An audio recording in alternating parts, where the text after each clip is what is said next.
Ladies and gentlemen, boys and girls, and welcome to the one, the only championship that's mattering here in South Africa is the Grid Championship, brought to you by Mettlestate, RaceFace, and proudly sponsored by MTN. And you heard that right, MTN jumping on board as the proud sponsor.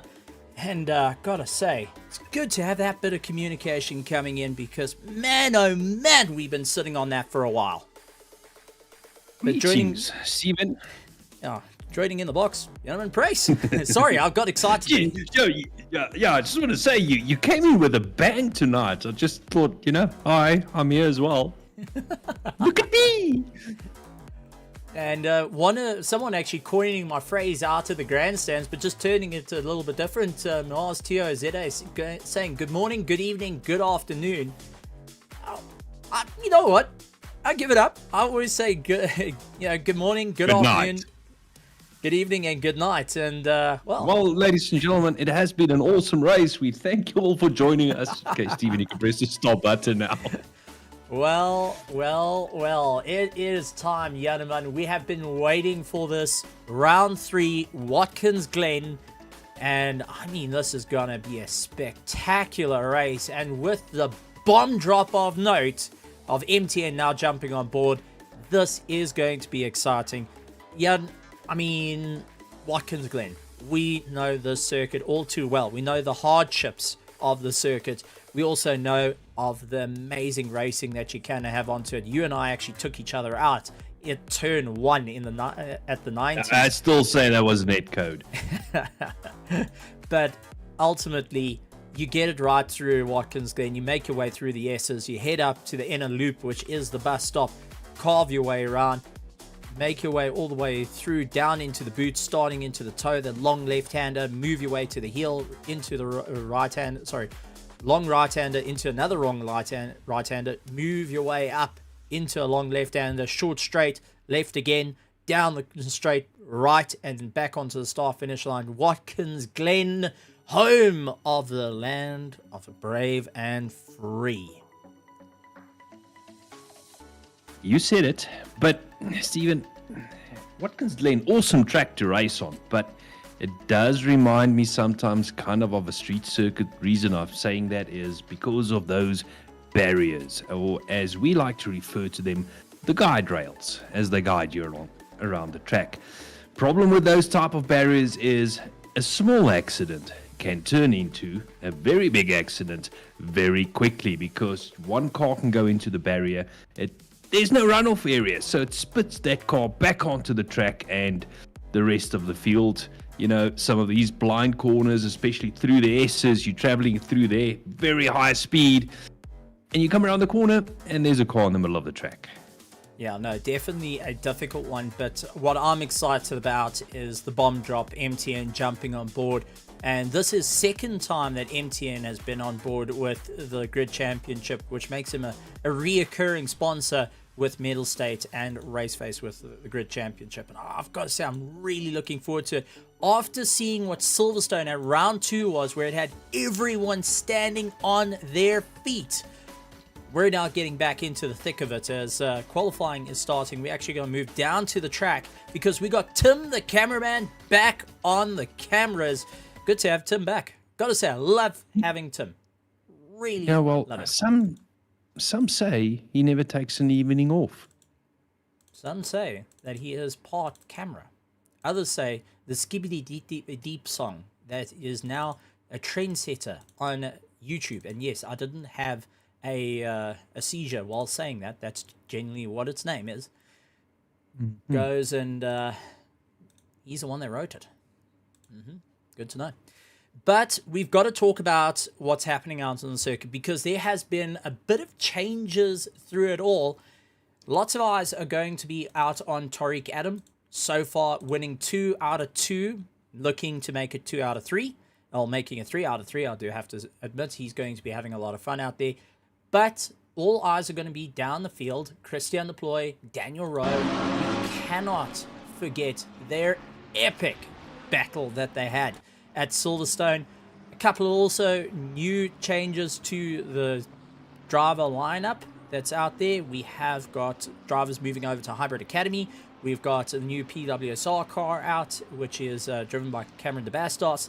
We have got new on Genesis Extreme, Genesis Esports. They've got new cars out there. It's just turning into a massive thing. And I want to point out, 38 cars are going to do battle tonight here on the Grid Championship for you guys to see. Are you not entertained with 38 cars for the Grid Championship, fueled by MTN, Mettlestate, and RaceFace? I say that with my arms outstretched like you guys can see me. Well, thank you a lot. Oh, thanks a lot, Mr. Gladiator. One thing I just need to mention, I see there on the grid Mr. Ryan Hottens is back. He didn't race last week. Remember the epic battle, you referred to it, that we had between Christian Deploy and Daniel Rowe. Let's see what Mr. Ryan Hottens can do tonight. Maybe he can get into that battle as well. Sanjan Pillay, don't forget about him. Bago, let's see what he can do tonight. But there's a couple of names here, Stephen, that I'm really looking forward to see what they can do and maybe take the fight out to the front and make the front runner's life a little bit more difficult. Yeah, no, it's going to be incredible. Watkins Glen is definitely one to keep an eye out for. So, ladies and gentlemen, boys and girls, make sure you get onto those grandstands. Share the link far and wide out at twitch.tv/Mettlestate if you want to go and have a party with the Mettlestate. I know Larissa is having a huge amount of fun out there. Got to say, the Hawk knows how to party. And she will really know how to party. It's fantastic. I love seeing the comments out there. And also over at RaceFace on YouTube, our resident grandstands. Also a couple of new names popping in to come and watch, which is fantastic to see out there. AJ the Cock has got a couple of fans in the grandstands rooting for the win. So who knows? Maybe he'll be able to, step up to the plate, so to speak, seeing that this is an American track. Or will he go bowling, seeing that we are at Watkins Glen? We can do this all night. Yeah, that's it. And just getting a bit of news from Morgan McCall, from the McCall family. I actually had Robert McCall saying they've got no power at the moment, so they trying. If they get power, they'll be on the grid, but looks like they're going to be starting at the back of the field. Tariq Adam, though, out in first place. Christian Deploy in second place. Christian Fenter in third. Bago Krobler currently in fourth place. Qin Duplessis, who's actually now dropped down to seventh place because we've just had changes. Ryan Ottens puts himself into third place. Christian Fenter up into fourth place. Fifth is Bago Krobler. Nicholas Manuel in sixth place, and you'll see sporting a new set of colours out on the circuit. Qin Duplessis, Justin Lotus, Cameron de Bastos in 10th place as we're getting more changes through the field.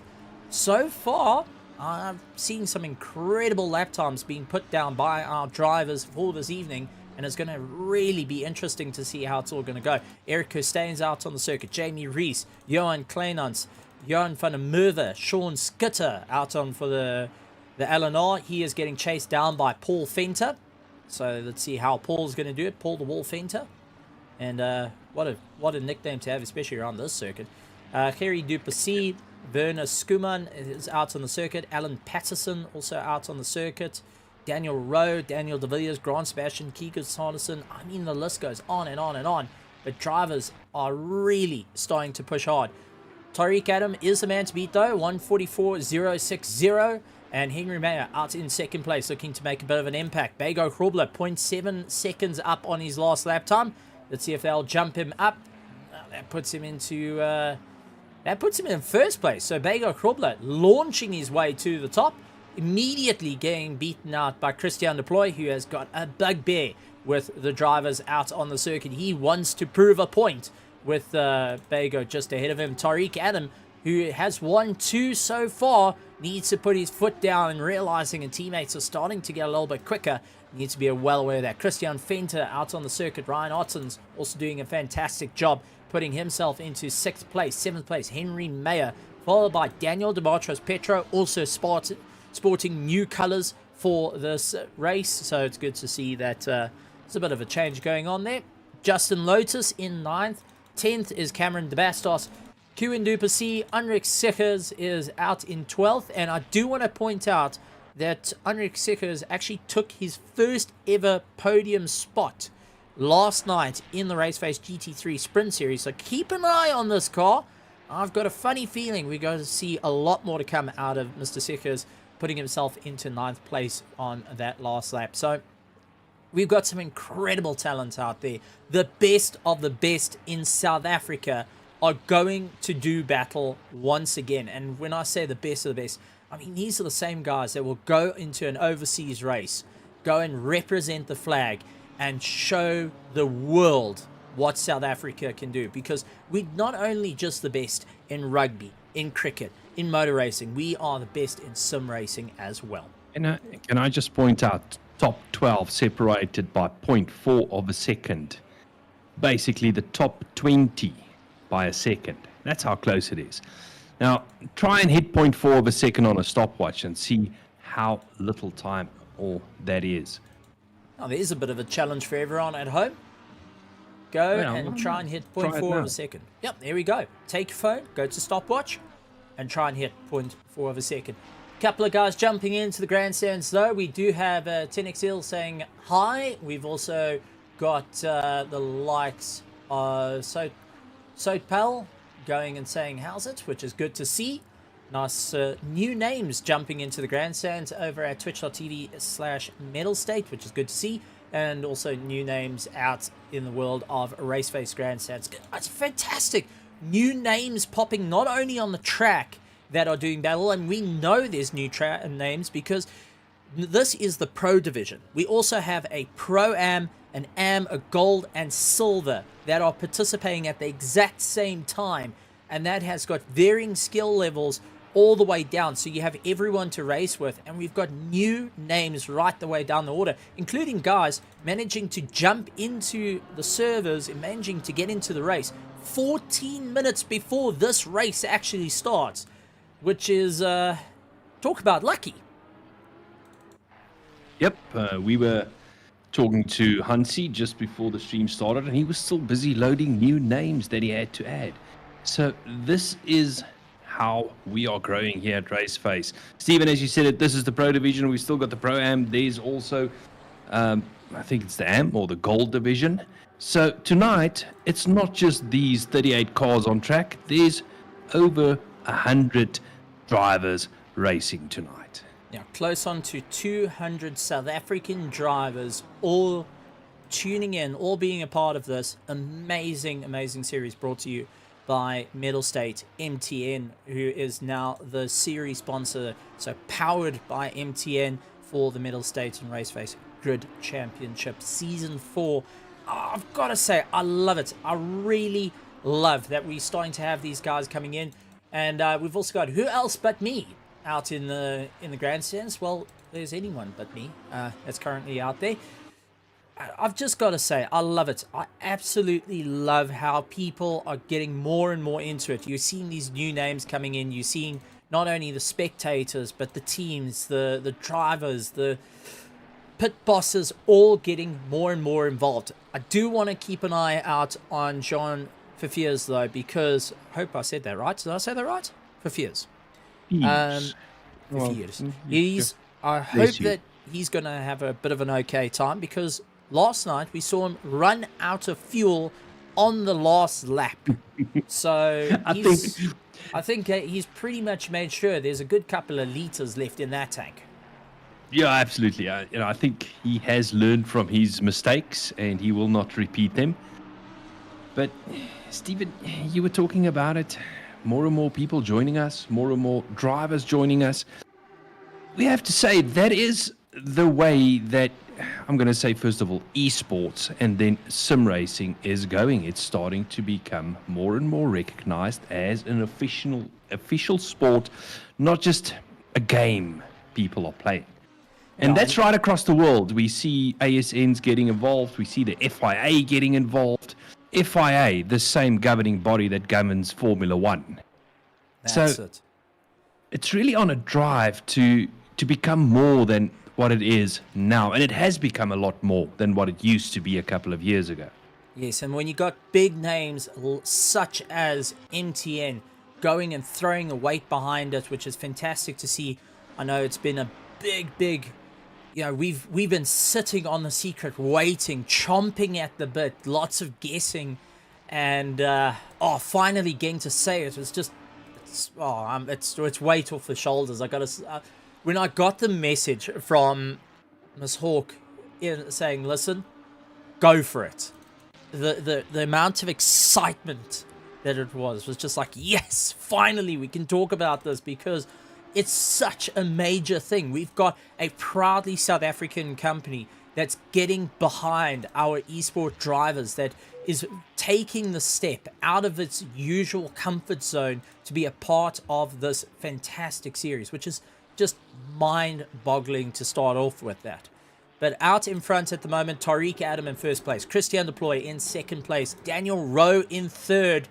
Oh, those two names together is going to be interesting. Ryan Otten's in fourth place, who got so close last season to go and make an impact. He is trying to make a bit more of a run. But Henry Mayer, out of nowhere, puts himself into first place. And take a look at that, 0.075 of a second. Christian Deploy, 0.097 of a second behind Henry Mayer in lap times. I mean, that is just mind-boggling to just look at how close these drivers are going to push the limits. And come the race, 1 hour and 20 minutes, 2 mandatory pit stops that you're going to have to deal with at Watkins Glen, that goes and eats your tires, eats your fuel, and pushes you to the limit with a track temperature of 34 degrees at the moment.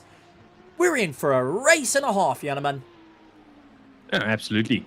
And looking out in front, I mean, at this stage, Mayer, Adam, Deploy, all from the Genesis Esports camp. But then right behind them, we've got Daniel Rowe, Ryan Ottens of Hybrid Academy. And having just said that, Ryan Ottens puts himself in third place. Now, Stephen, this is a battle we've seen once or twice in the past before, the Genesis versus Hybrid Academy battle out in front.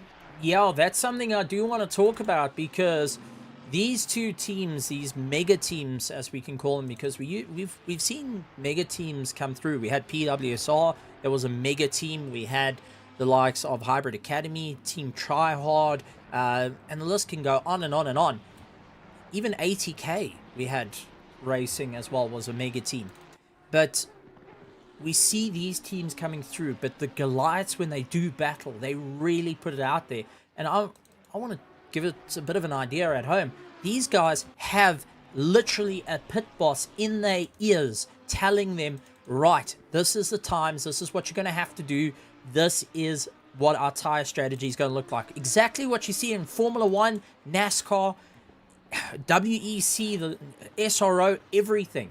All these drivers have got that in their ears. They've got someone there working out the math behind the scenes to ensure you can run at this absolute pinnacle level the whole way, which is just, you and I experienced this with more of our average Joe team that we've got together, but not at the pace that these drivers are going to have to calculate every finite move right through the grid, because you've got 38 drivers hungry for only 3 spots on a podium. Absolutely. And, I don't want to give some of the secrets away, but, these, some call them race engineers, others call pit bosses. They absolutely don't hang around. They'll use every single resource they can get their hands on to try and get information on other teams. Obviously, in the sim itself, you can't see what tire pressures the other guys are running, or what fuel loads they have, or what's going on in their car. But the intent, if they've got a live stream, that's some information you can gather there. No, they will go the extra mile, and we've seen this more than once as the clock runs out for the likes of qualifying, and it is time to go racing. Yanaman, here at Watkins Glen, we're going bowling, baby, and this is only one way but up here for the Grid Championship. The times are incredibly quick between everyone. I mean, take a look at it. But now, it's time.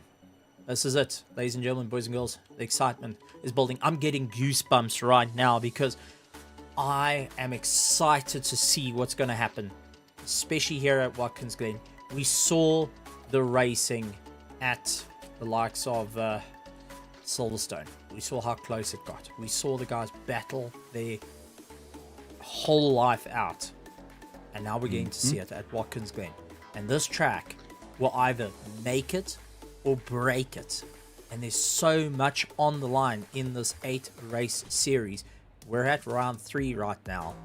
It's still early days, but it can either hurt your championship badly or it can make it work. So the pressure is laid on for every single one of these drivers. Yes, it is. And, as you said, it's an hour and 20-minute race. 2 mandatory pit stops. There's a fair amount of strategy involved, and we've seen, opposite ends of the spectrum in terms of strategies. You'll get guys that will do a very early stop just to get one out the way, try and get into clear air. But we've also seen drivers dragging out that last stop with literally seconds to spare before the pit window closes. Remember back to Circuit of the Americas. So will be interesting to see. Will there be drivers that are going to try and attempt it on one set of tires? Or are they going to play the safe game and try and split it into 2 halves as far as tires are concerned? We all will find out in the next hour and 20 minutes. I can tell you, I did a little bit of driving, as we got Jim telling us 30 seconds before the start. Yeah, no, I did a little bit of driving, and I can tell you from the BMW that you will have to take a second set of tires. You will have to take new tires. There's no question. But that being said, let's go through. Tariq Adam in first place, Henry Mayer in second, Daniel Petro in third, Ryan Ottens, Christian Deploy, Daniel Rowe, Ronaldo Boersma, Christian Venter, Giovanni Porzero, Bego Krobler, Kewin Duplessis, Johannes Kreiling, Nicholas Manuel, AJ de Kock, Andre Serradio, Justin Lotus as we get going, Grant Sebastian, SESAS, Jamie Reese, Cameron DeBastos. That is our top 20, and I've run out of time because we're getting ready to go out racing. Genesis 1, 2, 3, Ryan Ottens in 4 has got a problem. He does have Christian Deploy next to him in 5th place and Daniel Rowe in 6th, looking to try and get the run on this. So this is going to be an interesting one into turn 1. But with the grid so stacked at the moment with amazing talent, a lot of Ferraris, a lot of Lambos, a lot of mid-engines to make it work, who's going to be able to ultimately take the win? We're about to find out. Waiting for Jim to call green. Jim, it's on you, buddy. There's Jim with the flag, and away we go for round 3. Tariq Adam out in first place, locking out Henry Mayer. Take a look at Daniel Petro, sending it up on the inside, loses out to Ryan Ottens. And take a look, Daniel Rowe going out extremely wide. He's getting thrown out to the curb as Christian Deploy and Ronaldo Boersma go head-to-head with one another. And this is getting into a bit of a race for the drivers and the 2 Genesis cars that are stalking the Ferrari at the moment, having a race of their own. And it does look like Christian Deploy is going to go for the inside, cuts back to the outside as he sees Ronaldo Boersma trying to go for the outside. Christian Venter also trying to take a bit of a look. Johannes Kreiling right behind him, also pushing as hard as he can. We're off to a cracker of a start. Daniel Rowe right onto the back of Daniel Petro. Ronaldo Boersma tied up against the back of him, but has got Christian Deploy constantly putting pressure onto him. Ryan Ottens all over the back of Henry Mayer, seems to be dropping a wheel. Or left, right, and center. Daniel Rowe sends it up on the inside, has to back out of it though, as Daniel Petro puts it together and holds him back. Ronaldo Boersma, Christian Deploy all in this fight, and you can see Christian Venter and Johannes Kreiling all getting into the fight as well. A little bit further back, Bego Krobler keeping back Giovanni Porzero, who's right onto the back of him. Kewin Duplessis trying to keep a good go, and the Project Vapor, Andre Serradio keeping ahead of Nicholas Manuel as they make their way through. I do see a yellow flag of 882 landing up with a bit of spin. Trying to see who that might have been. Unfortunately, just disappearing out of view. That I couldn't go back to it, but it looked like we had a bit of contact a little bit further down through the field. Steven, so far, I would say a very, very clean start on this difficult track. As we see a couple of cars in the background diving into the pits. Remember, we spoke about those early pit stops, but out in front, it is all business. They haven't not got a pit stop on their mind yet. But this fight is allowing Tariq Adams to just stretch his legs a little bit, get out in front, because Henry May and Ryan Ottens, they are all over the back of each other. Ryan is not, I don't think he's really close enough at this stage, but have a look at this one. They're going to go too wide in the bus stop. Daniel Rowe getting swamped. Oh. Daniel Rowe has nowhere to look, because if he looks out at his right-hand mirror, he sees red. Looks out at his left-hand mirror, he sees red. And is now caught in a bit of a sandwich at the moment that is helping the likes of Johannes Kraling, who is in that ZRC Lamborghini. Beautiful color scheme, might I add. Trailing right onto the back of them, as Bego Krobler also doing everything he can to close down the distance. But the racing is becoming fast and fierce, and they are right on top of one another, trying to psych each other out early on into this race.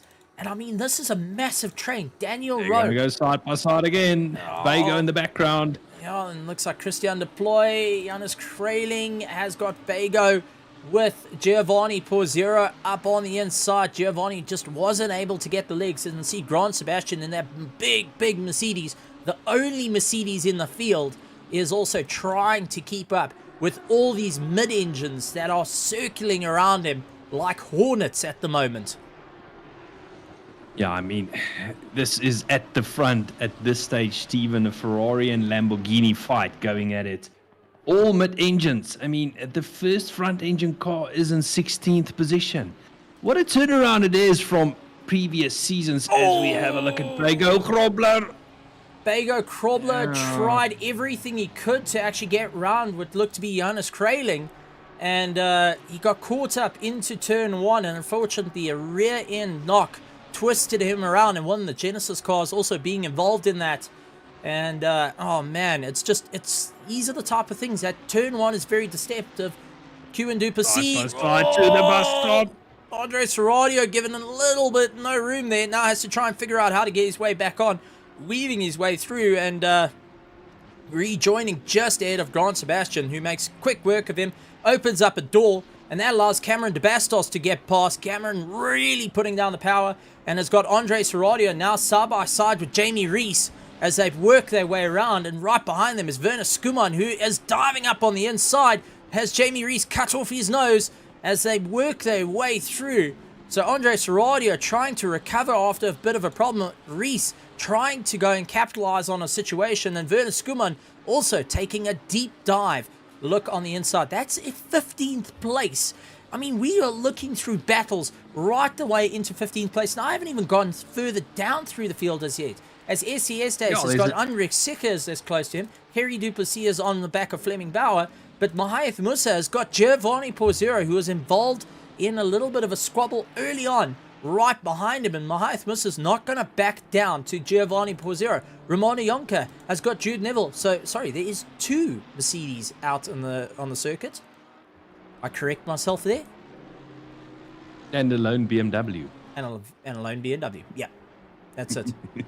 A very, very lonely BMW. How times have changed. I mean, Stephen, as a couple of cars dive into the pit, Bego deciding to do a pit stop. Obviously, I think he sustained a little bit of damage. But let's have a quick chat. Couple of seasons ago, not that long ago, this grid was dominated by BMWs, Mercs, even before that, Bentleys, Aston Martins. You very rarely saw a Lamborghini or a Ferrari.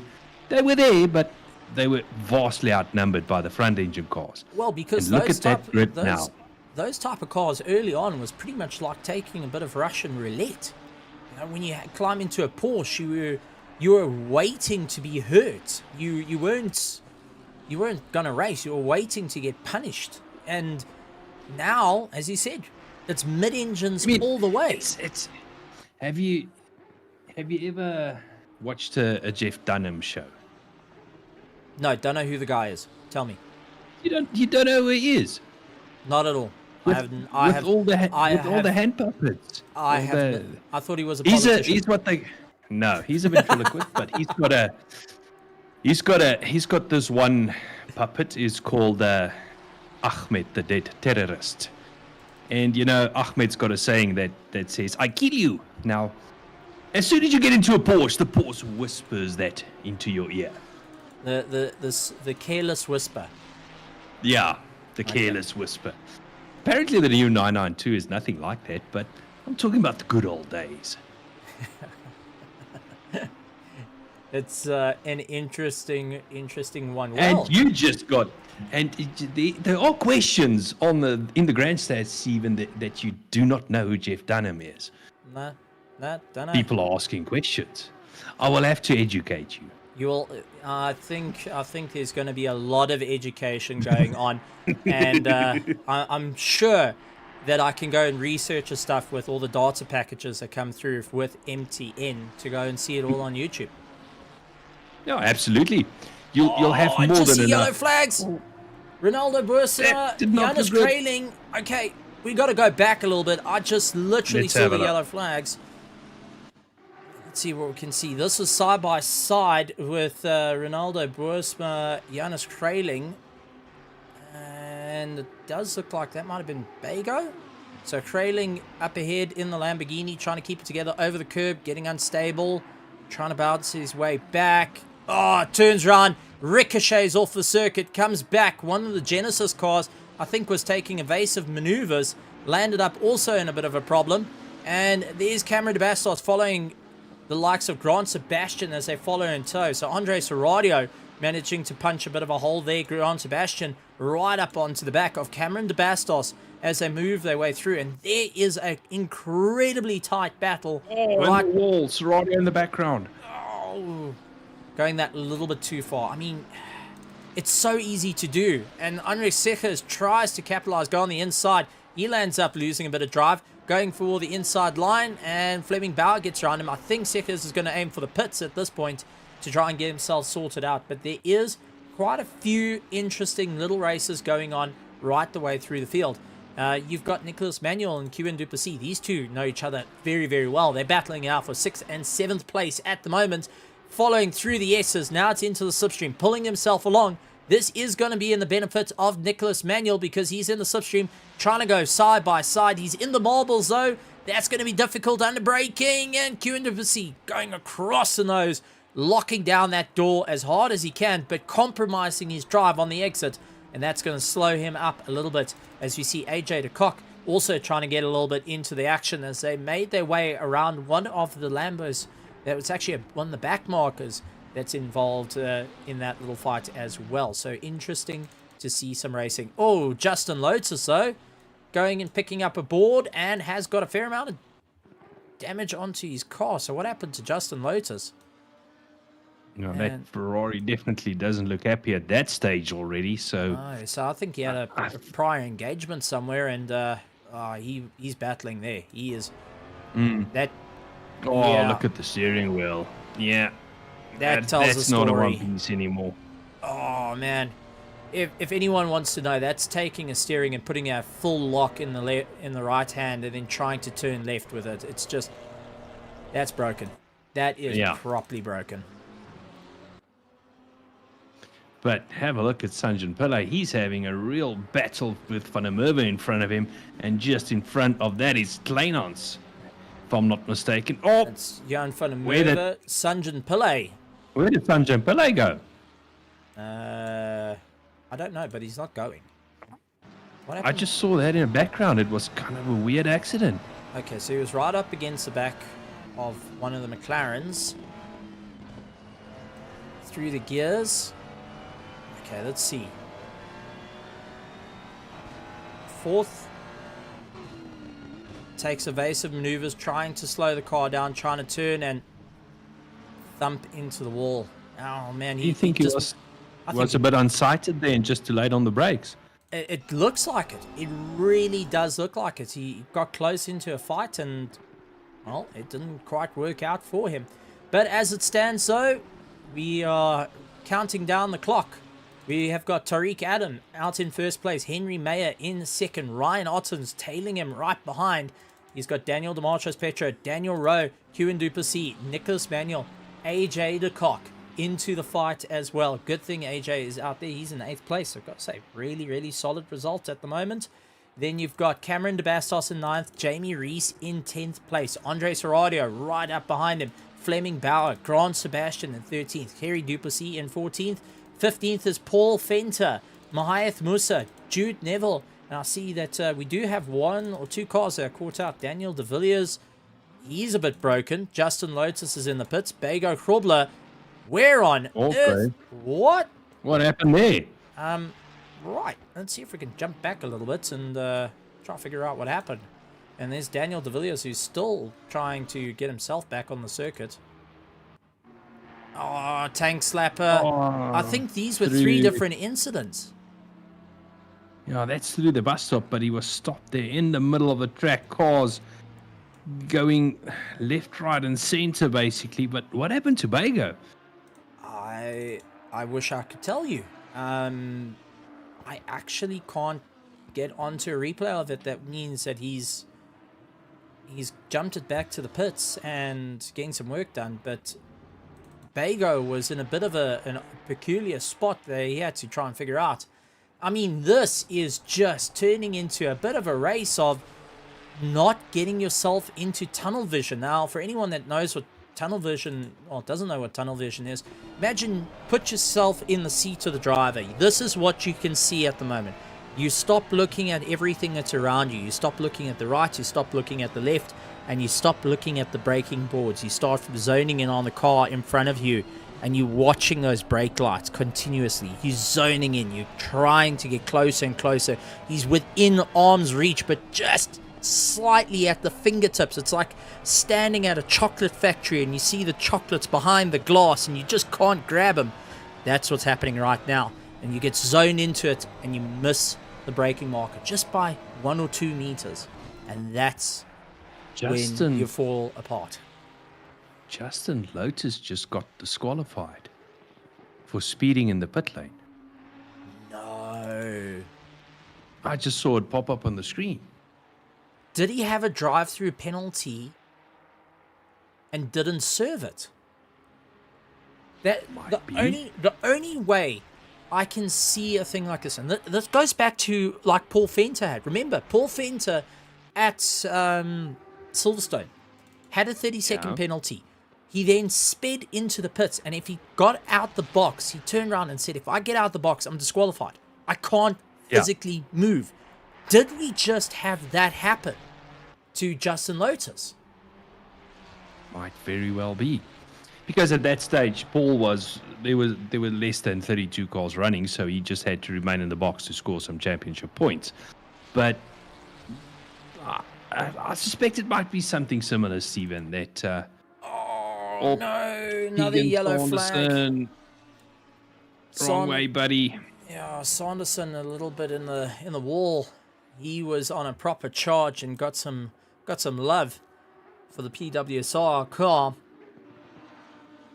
And I know I was having a chat to Sanderson a little bit earlier. He was super, super excited to be out on the circuit, but Watkins Glen being a cruel mistress at... lazy slide. Man, that is just... It eats me alive. Some of the viewers might not realize, but that is actually a very, very tricky corner to get the power down, because it's actually an offset camber type of corner, Stephen. The track falls away from you and not towards you, so it's very easy to let the rear end slide around a little bit. As we have a look at Nicholas Manuel making his way around, he's got a Kewan Duplessis problem behind him, and Kewan trying to make his way past very close to the back of Nicholas Manuel. We're talking 0.3 of a second, but I don't think he's quite close enough to have a look at turn 1. But now we essentially have the back straight coming up, which is not straight. It is through the S's, but you are absolutely going flat out through here, making your way up the hill, and does not seem that he's making that big an impression at this stage. Doesn't look like he had the best of drives out of turn 1. So, but having said that, we've got Nicholas Manuel did cover the middle of the track for a little while and then realized that Kewan is not close enough to make an impact as they go into the bus stop.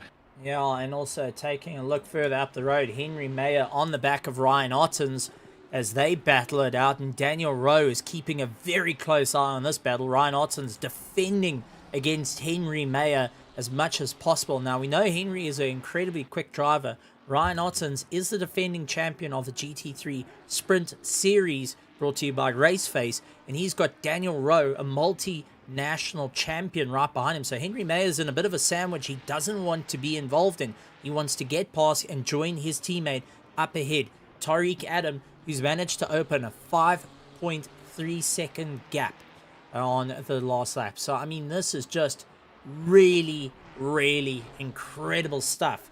And I know the grandstands are keeping a very close eye on it. We've got Odu14. We've got Who Else But Me is out over at the twitch.tv/Mettlestate grandstand.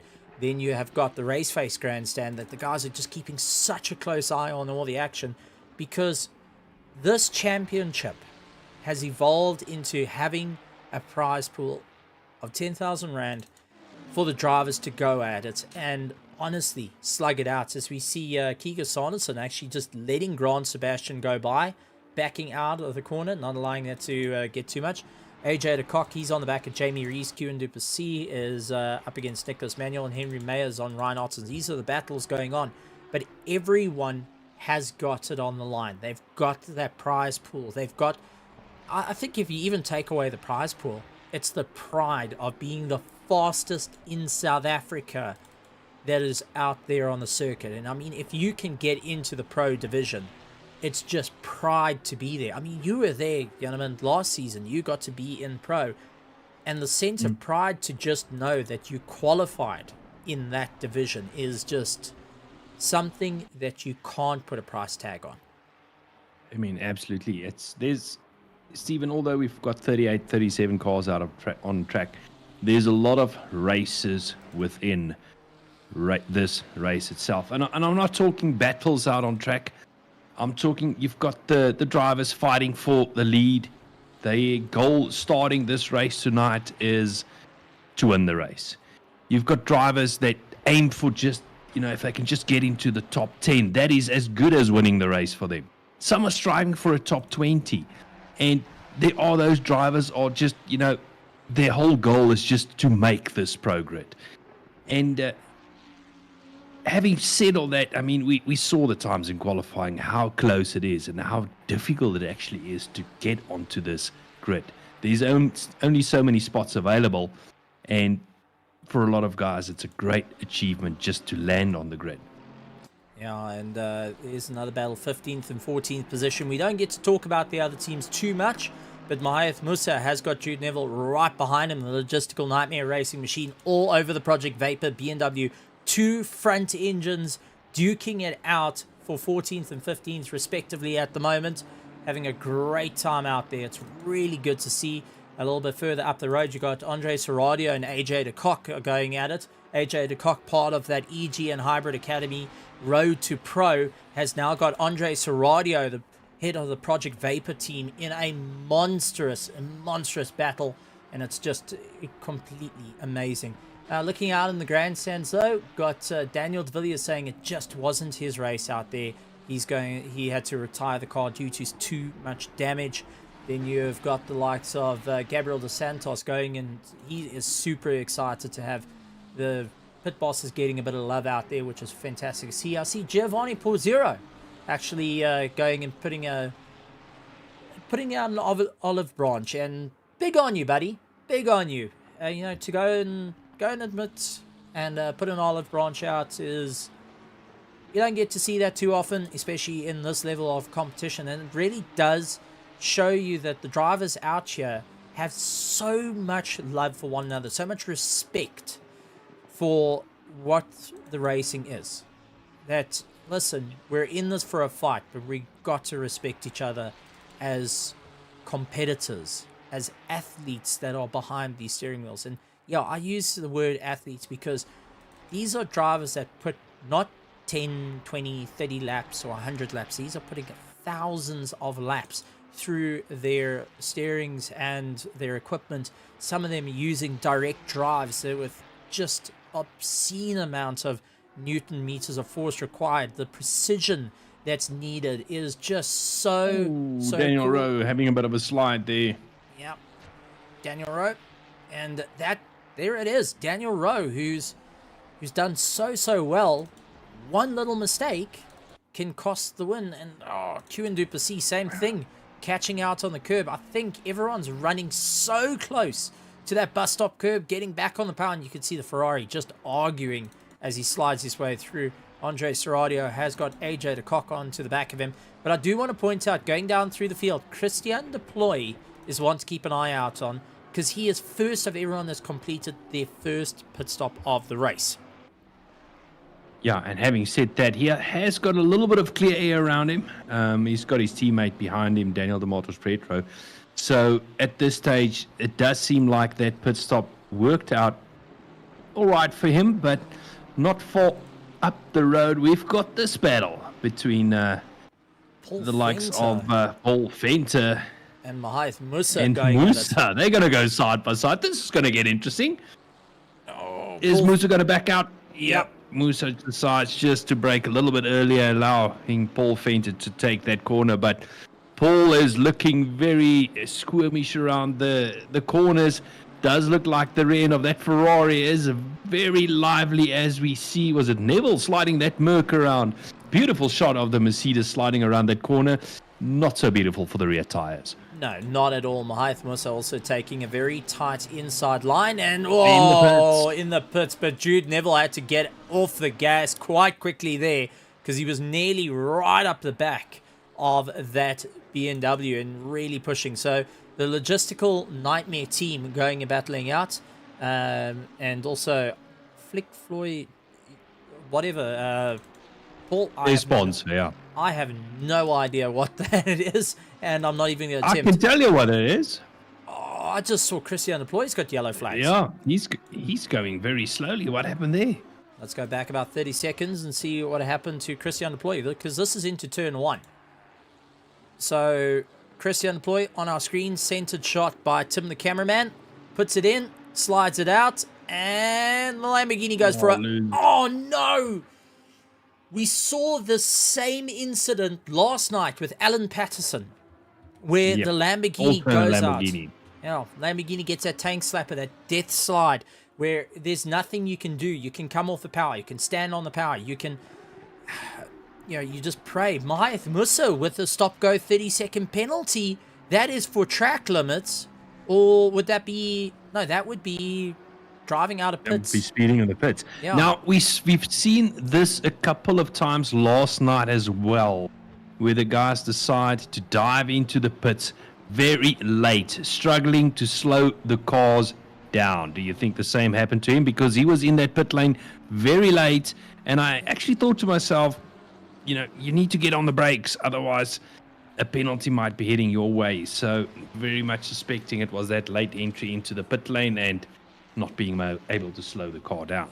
I mean, we've seen some amazing battles, but we've also we've seen guys pushing those limits, and especially in a pit lane, 30 seconds from drive in to drive out. So then you get things like, well, you're pushing as hard as you can. You're trying to cut down that time, because the last thing you want is 30.5 seconds on your way out. So something to also be aware of. Christian Venter, Christian Deploy having a bit of a blows to one another. I see that popped up on my system as well. So it might have just been a bit of sharing paint with one another. I'm going to make a red side, you're going to make a blue side. And Christian Deploy allowing Venter to go around the outside. He's parked in the marbles. But Christian Deploy, didn't give that up too much. I think it was a bit long in the tooth, for that little pass there. Yeah, but I think he's hurting at the moment. And who knows, maybe, the pit strategy will change a little bit as we have a look at Van der Merwe and Seegers deciding to... Seegers getting sideways! The McLaren jumping over the curbs. That's not what you want. That was... I want to go on board, because this is the helmet cam of that Let's see McLaren. The steering wheel getting busy. So, Johan van der Merwe, now things to keep an eye out for is watch how these arms are going to cross as he has to counter steer to try and bring the car back. You can see he's going and changing different settings over the curb. And there's a cross arm. Beautiful slide, and was still managed to hold his position despite that. I mean, that's incredible stuff to go and get it all together, and to manage to hold it like that is, well, we've seen very few drivers that were able to hold it, especially when the back kicks out. But you could see that he changed something on the steering wheel. Might have been moving the brake bias a little bit, ABS or traction control, just something to help give him that little bit. And I think he was just too far on the inside, over the marbles under braking, and lost out so much drive trying to straight line, got the bounce, and it just had the rear end saying, no thank you, buddy. I'm gonna rethink this whole strategy. Yeah. Sorry, I'm just having a quick look at the gaps out in front as we have a look at Meyer and Ottens, but Daniel Rowe and Meyer battling it out. Ryan Ottens has opened up a little bit of a gap over this battle here. He's trying to set his sights on Tariq Adams out in front. But Daniel Rowe at this stage doing a very good job in keeping Meyer honest and keeping him busy. No, definitely, something to keep an eye out for. I do see that Christian Ploy is in the pits, so he's getting himself sorted out after his unfortunate incident a little bit early on. But as we have gone past, we're heading into the 50-meter mark. This is just incredible stuff. Tariq Adam out in first place, Ryan Ottens in second, Henry Meyer in third, Daniel Rowe in fourth, Nicholas Manuel, Cameron de Bastos ahead of Kewan Duplessis, Jamie Reese, Andre Serradio, 9th, 10th is AJ de Kock. Doing a fantastic job out there, might I add. Fleming Bauer in 11th, 12th is Harry Duplessis, Paul Fenton 13th, 14th is Jude Neville, and he is in a monstrous battle with the likes of Daniel Demetrius Petro, who was hunting left and right, trying to figure out how can he get past this Mercedes. He's got to get the drive through the S's. Oh, the drive on that Merc wasn't too good out of the first corner, and Daniel's going to have the run on him. Already starting to look on the inside, now going to be the outside. That's going to leave Neville to try and cover that inside line, and Giovanni or Daniel is trying to make it around the outside. I think he's going to have the pass done even before the corner.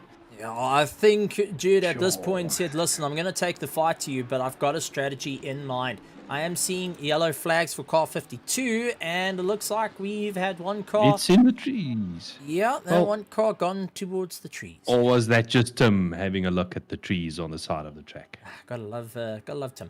And that car that's actually off, car 52, is Nicholas Manuel, who's dropping down the order like no tomorrow. And I think Nicholas Manuel has had a disconnect, and that takes him right out of the race. So we've seen some retirements, gentlemen, and this really shows how punishing this race is. And you know what? There's something I've got to talk about, because motorsport is one of these things.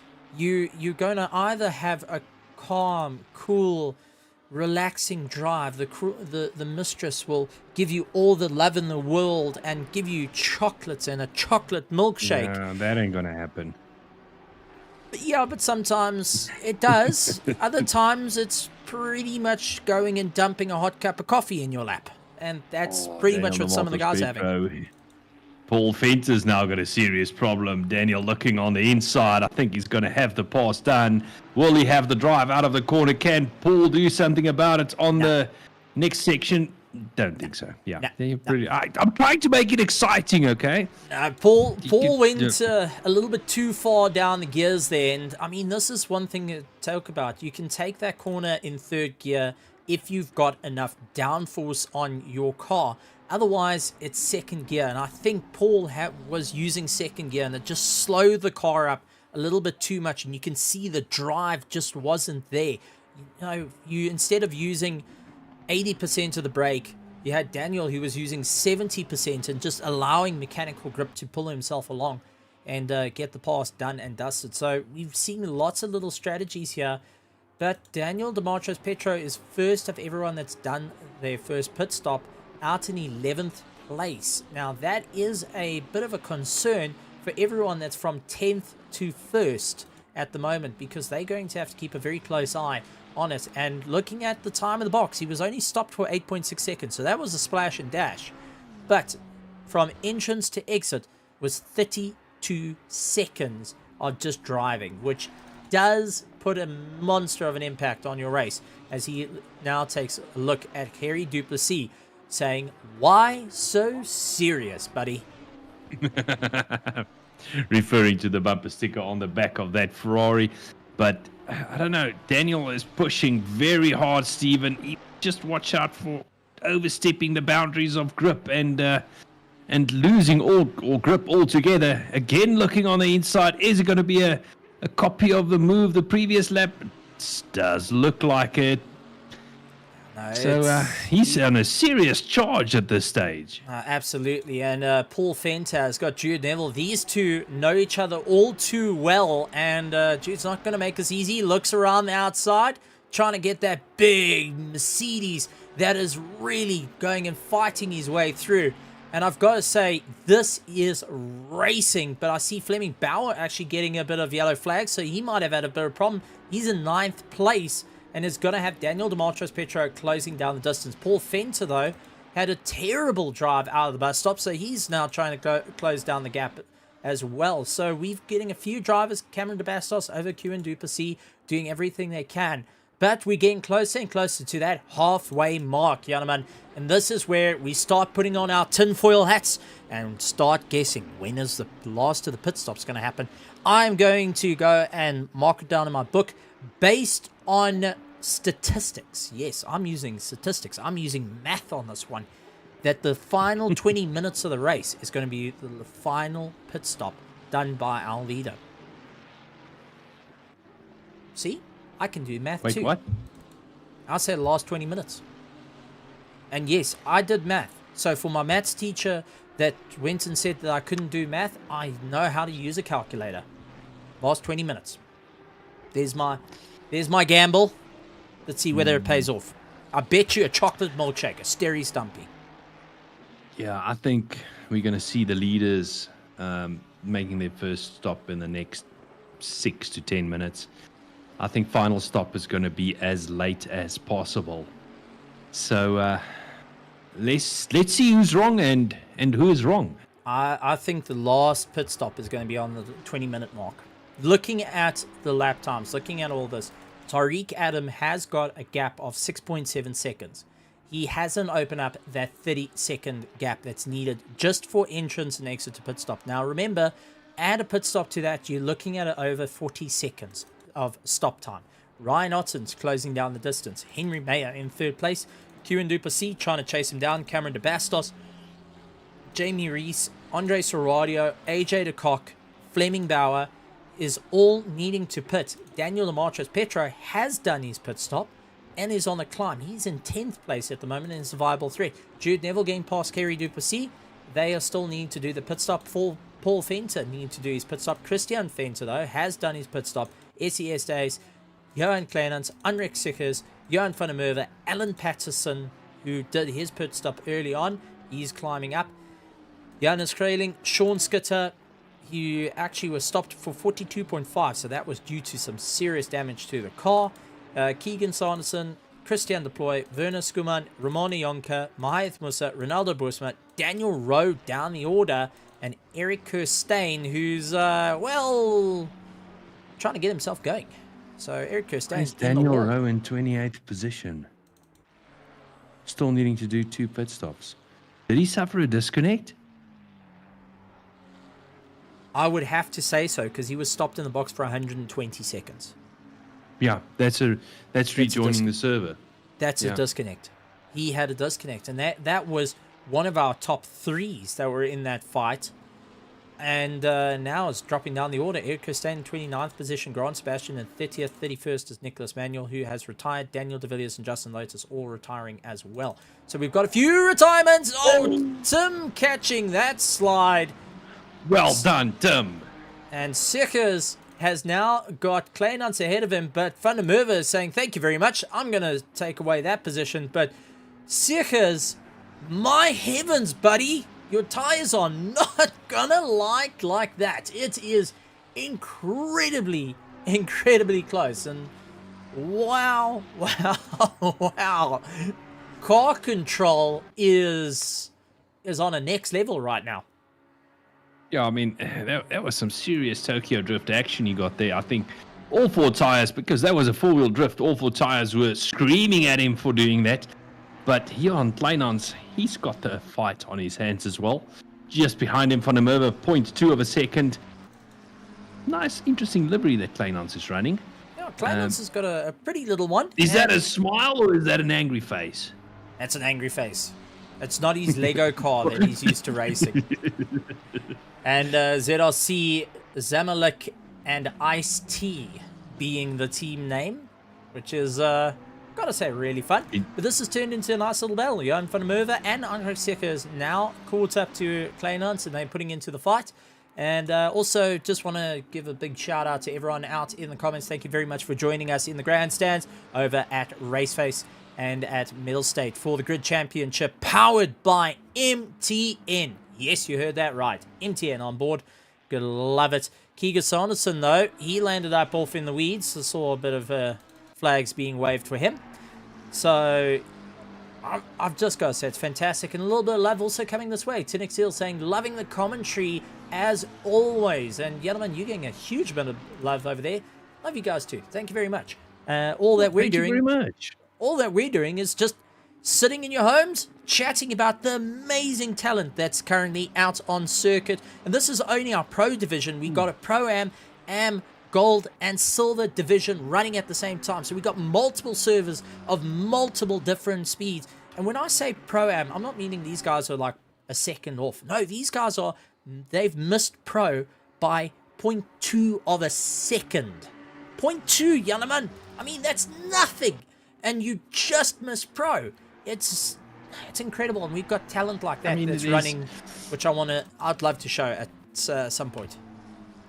Absolutely, there are drivers racing in the Pro-Am class that aren't exactly slow. They're very, very quick drivers. A couple of them I've raced against personally, and as you said, Stephen, there's 0.1, 0.2 of a second between these classes. So extremely, extremely close racing, extremely close times between the divisions. There's not a lot in it.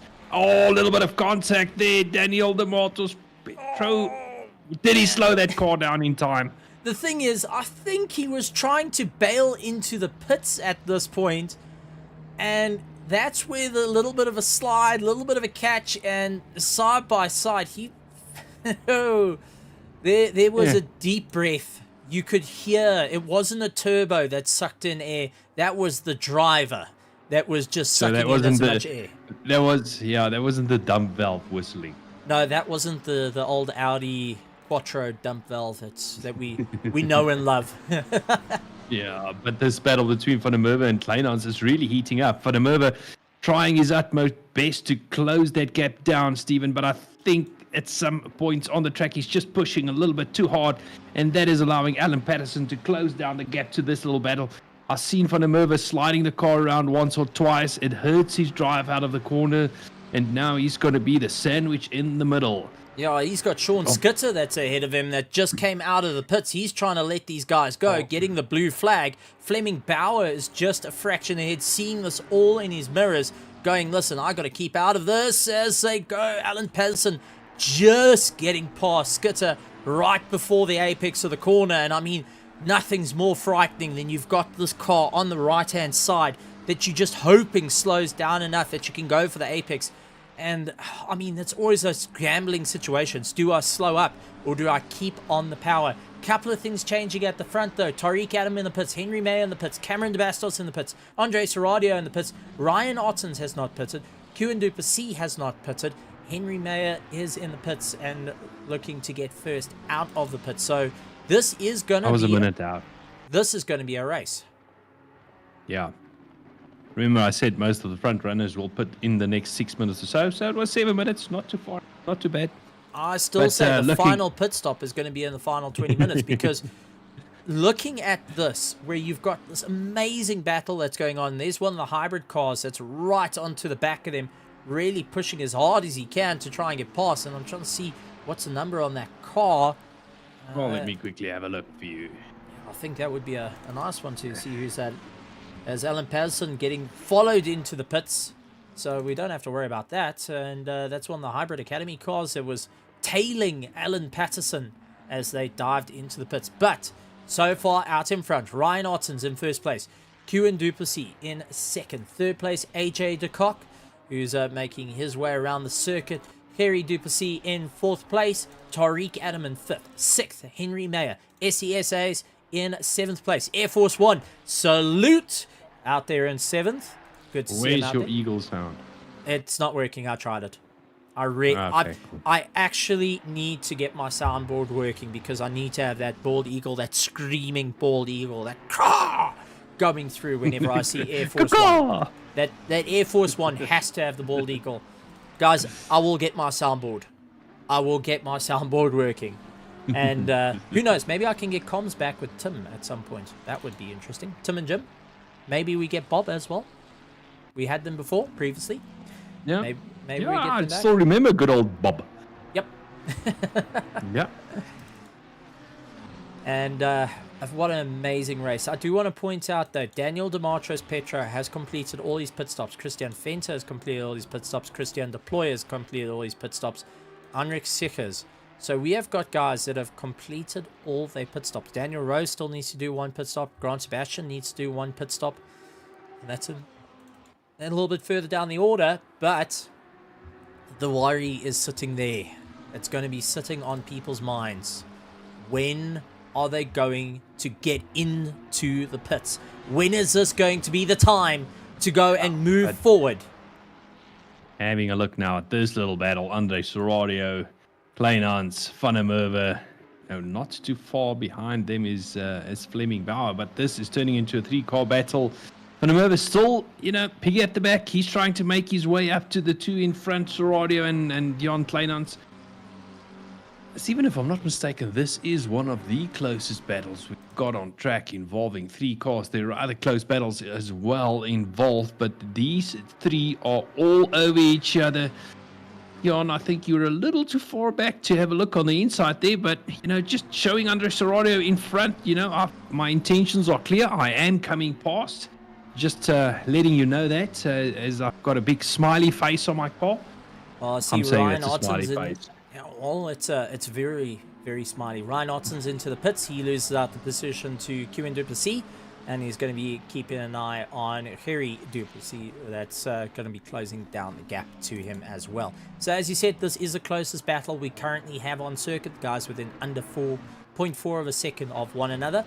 They're looking to really put a triumphant battle, and I've got to say, this is a battle within the top 10, and the guys really trying to figure out what's going to work. Harry Duplessis pulling into the pits, so he's getting himself sorted out. Ryan Otten's still in the pits, and interesting enough, Tariq Adam getting up. Tariq Adam, his pit stop time, stopped in the box, 32.8 as his... That's tires. Ryan Otten's 32.3. Henry Mayer 33.8. Those are tires. So for the final 34 minutes, we're going to see a splash and dash, but they have got a new fresh pair of kicks on those cars and are going to put down the lap times. Those 144s, we've seen them get into the 143s and even into the 142s at one point. So let's see if they will be able to repeat that process once again. But I think we're in for a proper race. A little bit further down, though, Jan van der Merwe and Kleinans still battling it out. 0.2 of a second. And Sean Skitter is just keeping an eye on this battle ahead of him. He is a lap down, but has got the prime seat at the moment, watching this battle and going, man, what a time to be alive to see this type of racing. Yeah, no, he's got a front row seat of this three-car battle. Van der Merwe, Kleinans, Soradio leading the charge. At this stage, Van der Merwe is doing Andre Soradio a little bit of a favor because he's keeping Kleinans busy, and that does not allow Kleinans to take the pressure to Soradio. So might see Soradio being able to pull out a little bit of a gap if he can get the clean laps in. And at the back of this train, we've got Paul Fenter, as you said, Stephen. He's just watching the action, front row seat to all the action. Unfortunately, he is a lap behind, but he is really doing a good job at sticking with the three cars in front of him.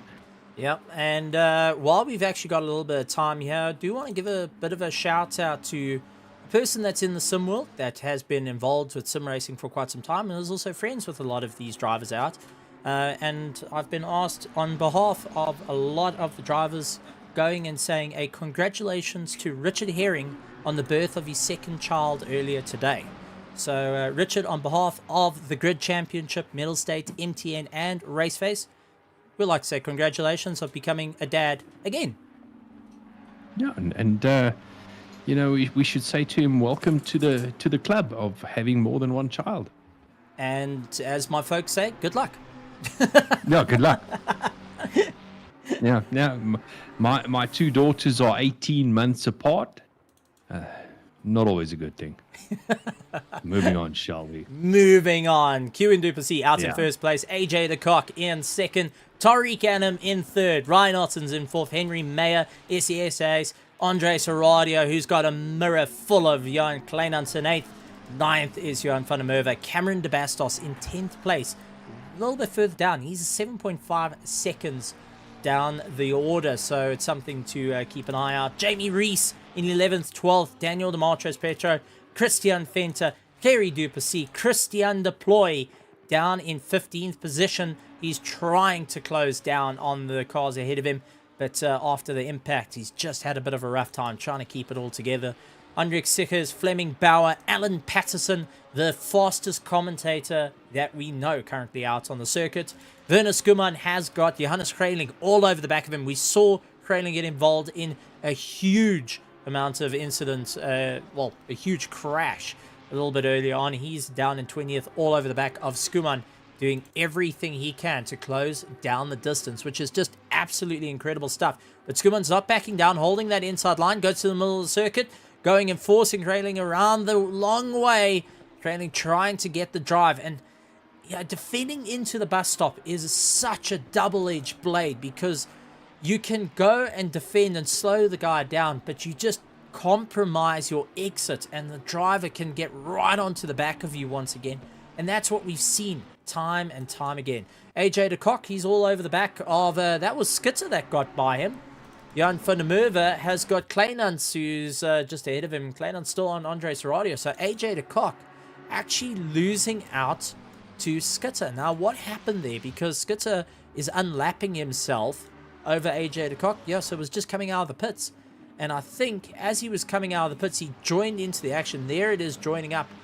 He tries to get the power on Sean Skitzer, who is right next to him, does not back down, and AJ having to really hammer onto the brakes to slow himself down to not get involved in contact a little bit ahead up the road. Yeah, Stephen, the thing about this pit exit is, you know, you feed in after turn one, and the car's actually out on track going through turn one. It's got a lot better drive than you. They go through turn one quicker than what you go essentially through turn one, which is the pit exit. So they always have better drive on you. They'll have the legs on you. But having a look at Van der Merwe, he's got the Cock now behind him. Van der Merwe lost drive. Yeah. So that's what I was about to say. He was right on to the back. And let's see what happened to... Oh, Sean Skidder getting out of hand. And so did Van der Merwe.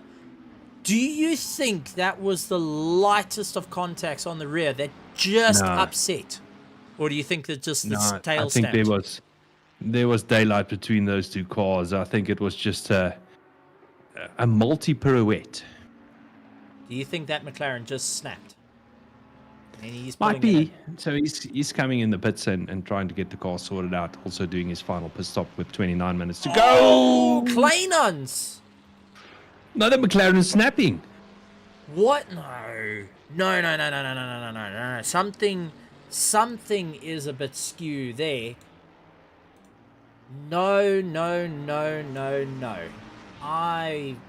I'm going to Tim in the heli. I want to see this. Something is just not adding up. Onto the brakes. He's into the corner. Turns it in. No, you're right. It just snapped. It got that slow side and snapped. Yeah. He hasn't changed tires. That's not a smiley face anymore. No, but he hasn't changed tires. So do you think those rears on the McLarens are starting to break? They're starting to give up the ghost, because that's two McLarens in half a lap with the same outcome. And I mean, exactly the same. They've been on the same set of tires now for almost an hour, so don't think they're going to be in the best of shape. And most of the front-running cars have already changed tires a while ago, getting a fresh set of boots on and splitting the race into halfway. As we have a look at Van der Merwe, he's trying to make his way around. Oh, Alan And Patterson. then we've got all Alan over. Patterson. Yeah. So we've got Excuse Alan me. Patterson side by side, and Alan backs out, deciding that's not the wisest thing to try and compete at the bus stop. Stephen, it's good to see that the guys have, how can I put it? They've learned from previous mistakes of so many drivers trying to overtake at the bus stop.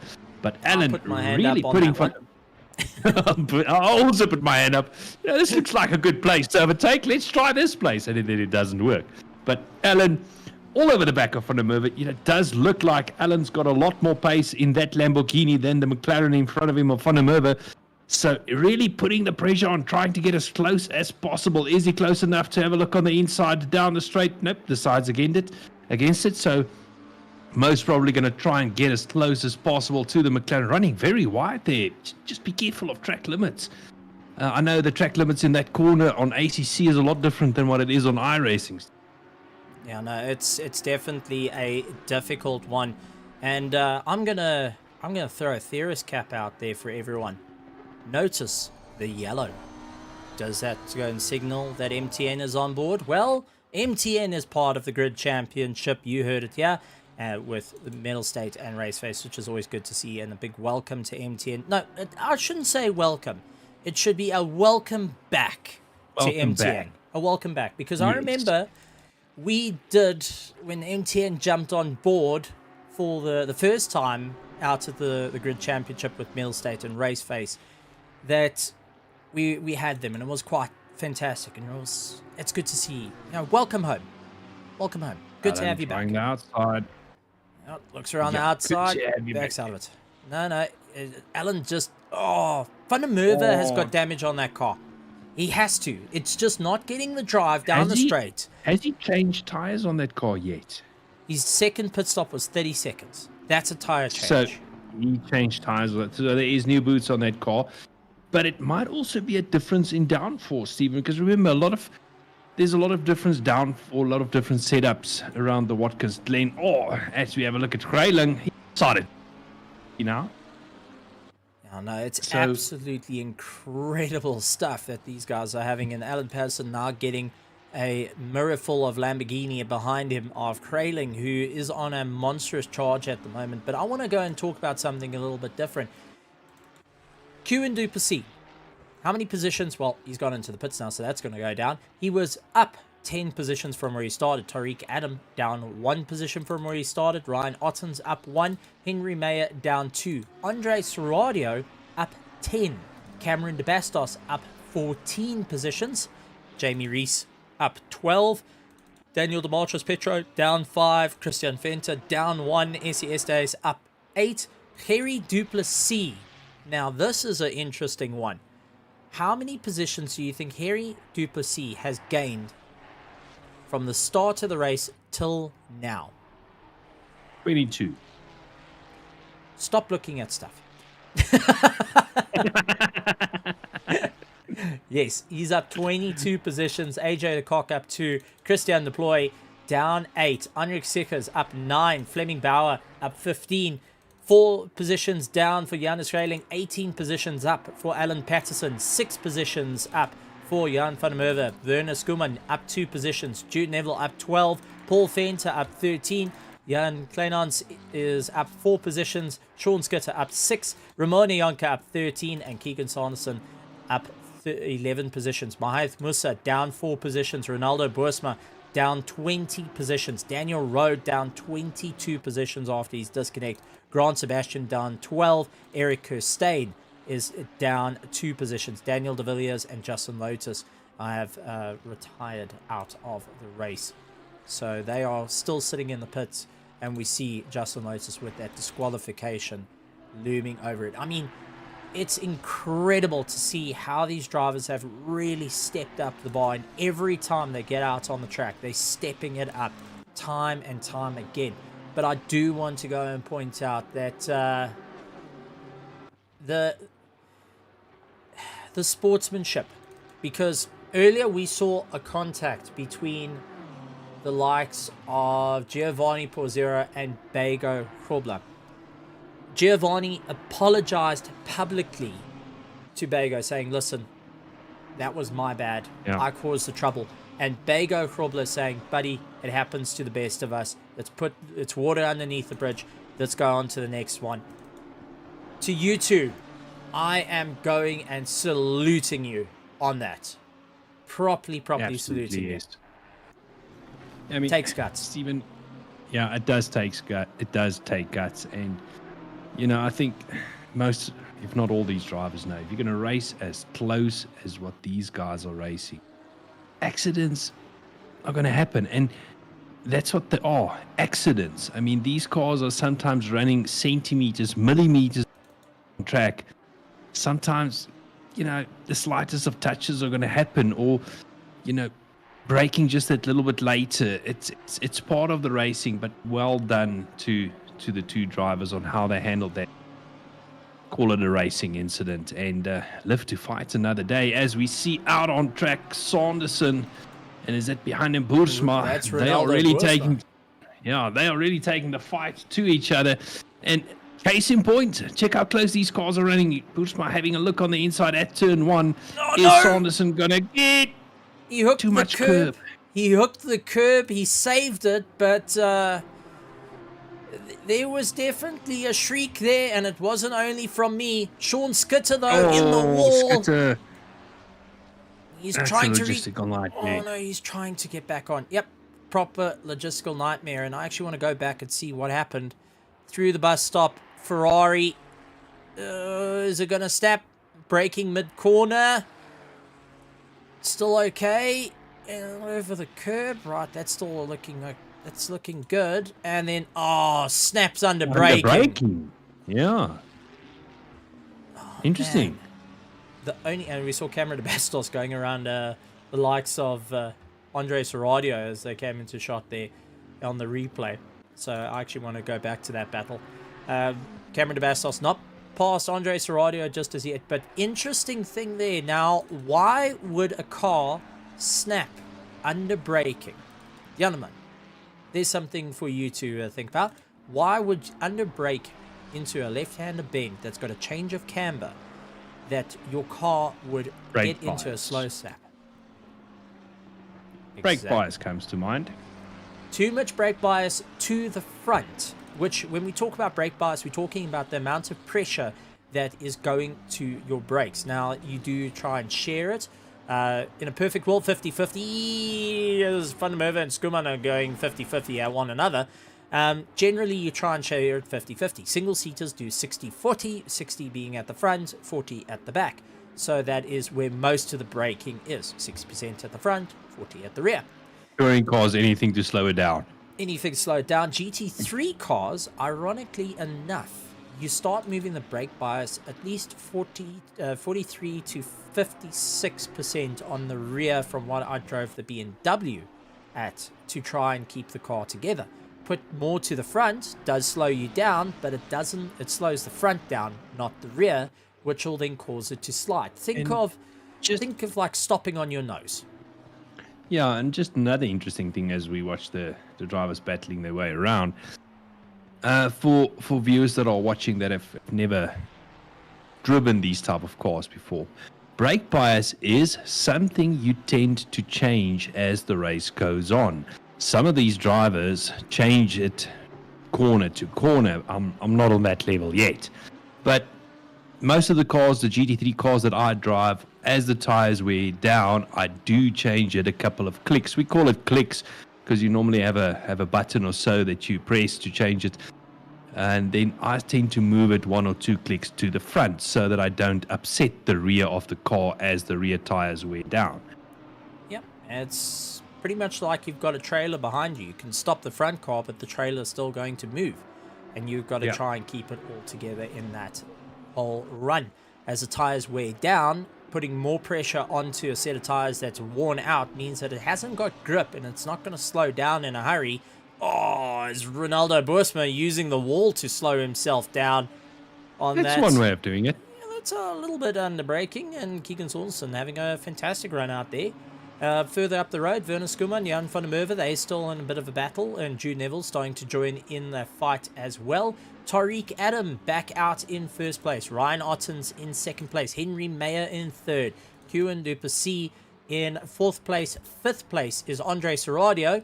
And I said, come 20 minutes, we will see the guys doing their final pit stop, and I will be the first to admit I was wrong, because the drivers don't like us commentators, do they?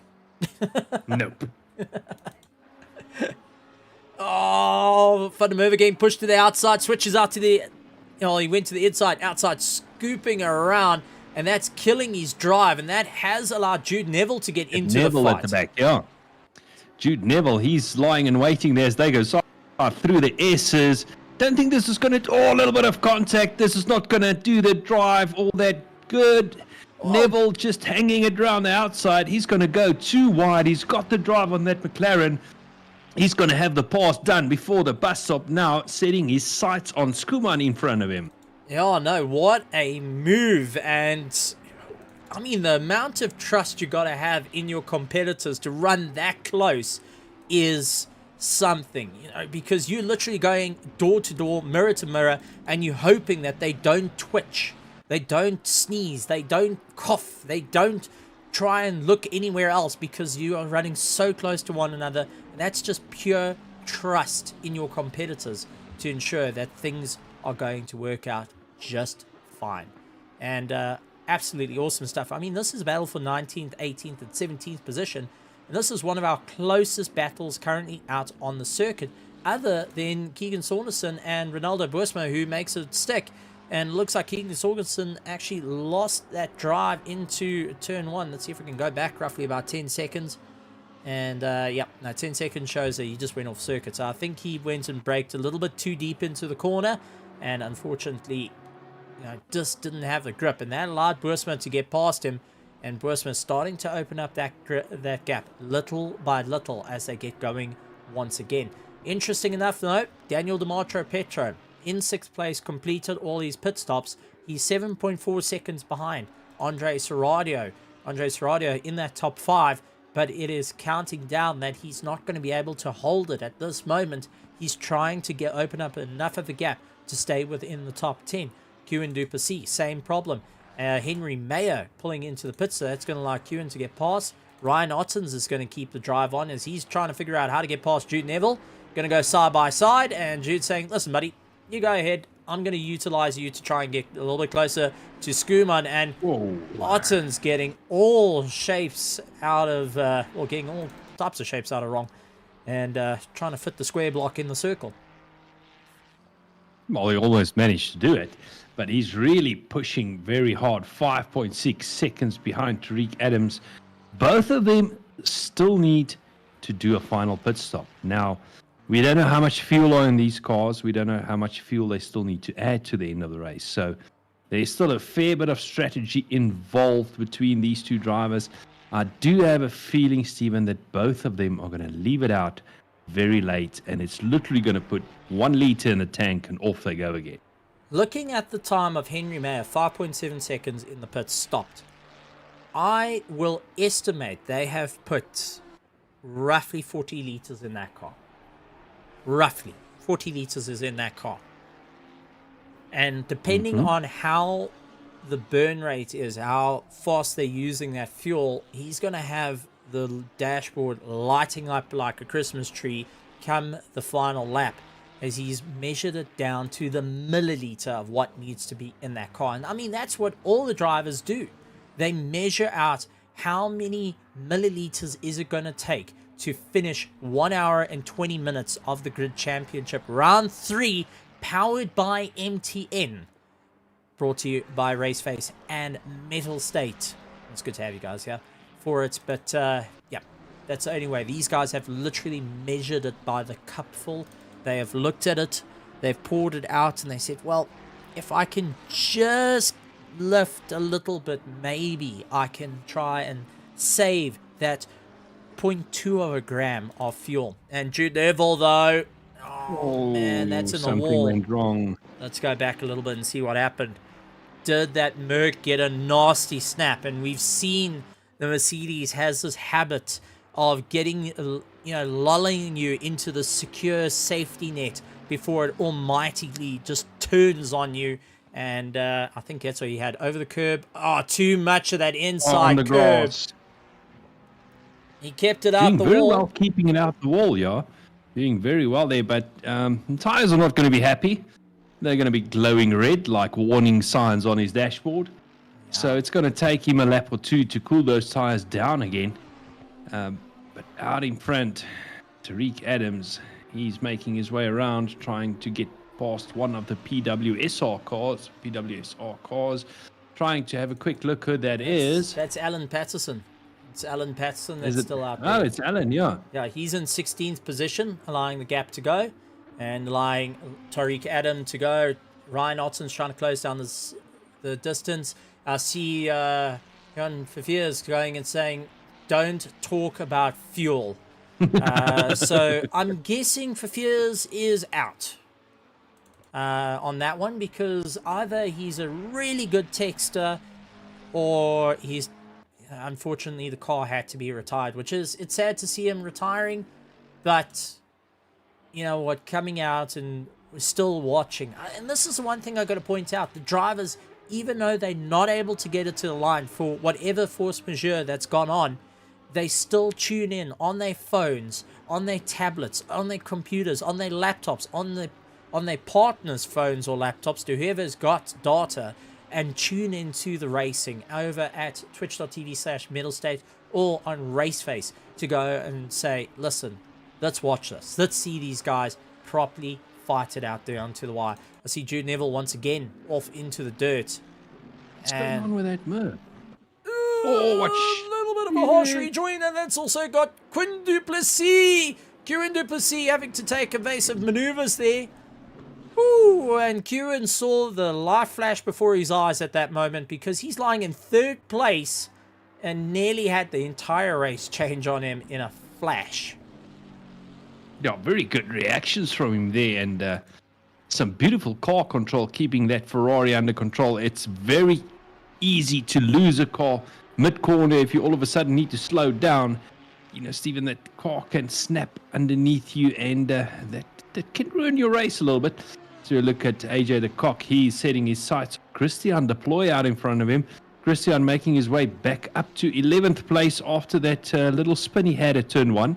So he's trying to fight his way back up the field and try and get back into that top 10. He is about 2.5 seconds behind the S-Razen up the road. So time running out for Christian to make an impact on the Bald Eagle. Yeah, that's it. And I do want to go and see how many people are going to get the reference of this is properly unexpected racing. Like our sponsor, MTN, joining up with a Grid Championship. Let's see how many people actually get that reference. You're going to see a lot of face palms. There has to be. Lined it up, hook, line, sinker. Yeah. I'm going to get messages. Yeah. Top 3, though, needing to do their pit stop, Janeman. And we now have gone into the final 10 minutes of the race. So let's see how it's going to go. And John Dermont busy going and saying, yeah, he called it. Yeah. Well, you kind of spurred it, buddy. You spurred it. I saw the comment. I had to go for it. You opened up the door. I just walked, you opened up just for the toe, and much like these drivers, I've bashed the door down and walked into your life saying, I'm here, buddy. That was a dead giveaway. Yes. Yeah. So having a look at Ryan Otten's making his way around, still 5.6 seconds behind Tariq Adams. So this gap, Stephen, remaining in that 5.6, 5.4 second range, but unable to close the gap down at this stage. Tariq Adams just circling his way around. I'm pretty sure he's keeping his eye on that delta to just make sure that Ryan Ottens is not gaining on him in the final 9-minute race. They've got 7 minutes and 50 seconds, make it 45 seconds left to do their final pit stop. So my prediction, looking very safe at this stage. That is true. Just saying. Just saying. Yeah, that's the milkshake's calling the name. I do want to point out, though, these drivers have been properly giving it all that they've got for so far 40 laps around this really, really demanding circuit of Watkins Glen at the moment, which has just been incredible. The top three have not, they have all completed, well, sorry, down to fourth place, Daniel Demetrius Petro, have completed 40 laps so far. Now, Christian Venter has just crossed the line. He's done 40 laps. Cameron de Bastos coming across the line. He is only switching over to 40 now. And Tariq Adam, well, he's making his way through. He's going to be starting 41st. So he's nearly lapping the entire field at this point. Ryan Ottson's trying to close down that distance. And I think we're going to see who's going to pull the trigger first on the pit stop. Is it going to be Ryan Ottons? Is it going to be Kieran Duplessis? Is it going to be Tariq Adam at this point? Who's going to make the final shot? They're playing the ultimate game of chicken between one another of who's going to make the call first. Do you think we'll see a final pit stop with just a couple of seconds left in that pit window? We did a Circuit of the Americas, or do you think they're going to play it a little bit safer than that? Maybe a minute or so to spare. No, I think it's going to come down to the final seconds. At 30 seconds of the race as Christian Deploy. Christian. Really pushing hard there. Oh, man. He's trying to catch up to SES Rays, and he's got the eagle in his sights.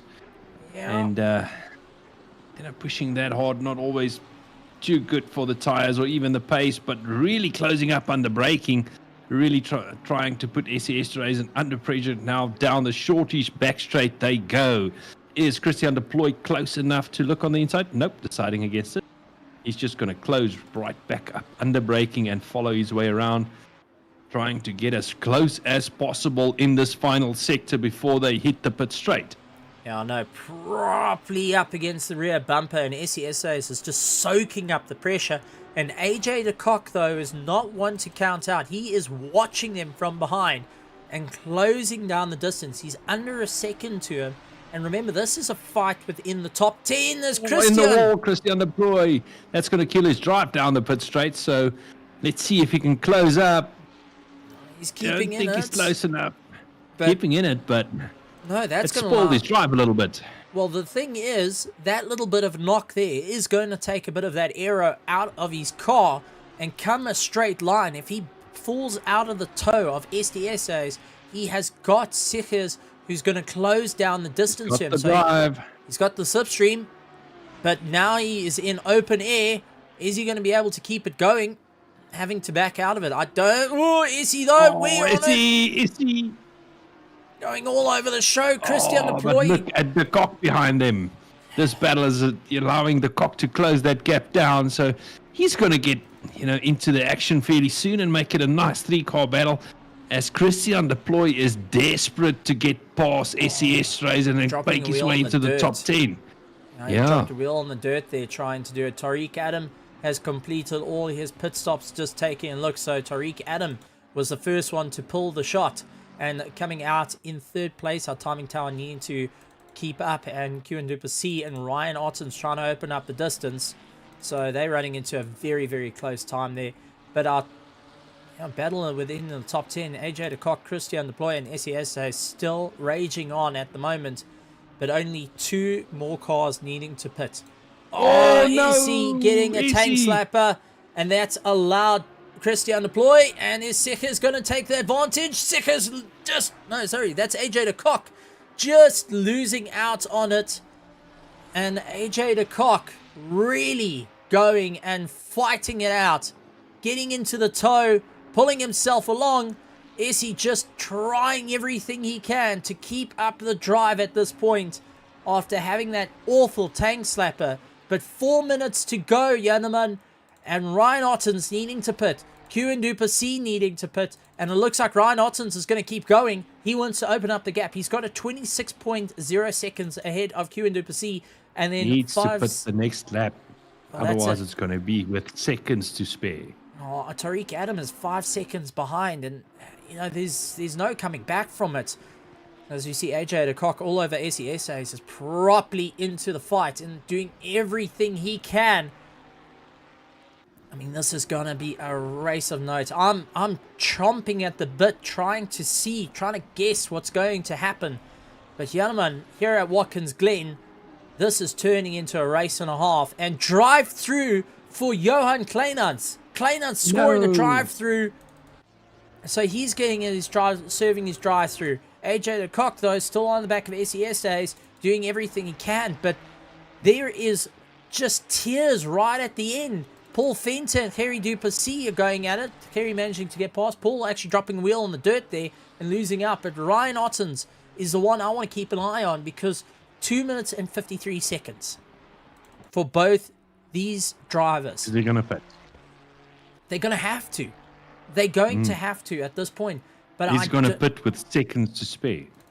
But the question is, will it be enough to keep ahead of Tariq Adam? Tariq Adam is right there. Don't think so, no. Tariq is within that 30-second mark. 30 second. No, he's gonna lose out. I think this is that said, I see there's questions as we see Ryan Ottens coming into the pits. There's a question for you, Stephen, in the grandstand. I don't know. Answer that. I'm just taking a look here, because I think Hybrid Academy, Ryan Ottens and Q Duplessis, I think they made the wrong call. And the only way you can say it is because here comes Tariq Adam, and there is Ryan Ottens just stopping in his box now. There's Tariq Adam getting the power on. If Ryan Ottens gets out, it's going to be a sprint, and it's going to be right behind Tariq Adam. This is going to be right up the rear tailpipes, up the gearbox, and Tariq Adam, though, has got the drive. Here comes Ryan Ottens, but I think he's got too little drive out on the pits. He's going to have a lap. He's going to have to get a 142 to close down the likes of Tariq Adam. This is going to be a race for first place. But Tariq Adam, at this moment, with 44 laps completed, he is just waiting for the checkered flag to come out. Ryan Ottens trying everything he can. He's got Jude Neville right behind him that's utilizing the tow into the bus stop. And there's 6 seconds between them. There is Jim calling out, saying pit window's closed. That means we're in the final seconds of the race, gentlemen. And it's all out. But I do want to also point out this little battle. AJ de Kock, SES days. They're still in a proper race between the two of them. Yeah, they're taking the fight to the line with 1 lap to go between the two of them, SES Racing and de Kock. Is Essie going to make his way past on this lap? Doesn't look like. Essie's opening up the gap to de Kock at this point. Because de Kock in that white Ferrari just can't close down the gap to the bald eagle that's raging on of Air Force One. I was trying to have a look who got the best drive out of turn 1, but de Kock trying to make his way past in the bus stop. Essie. Oh, the bald eagle all over the grass, and there's contact. Never mind. AJ de Kock getting the contact with Essie right at the end.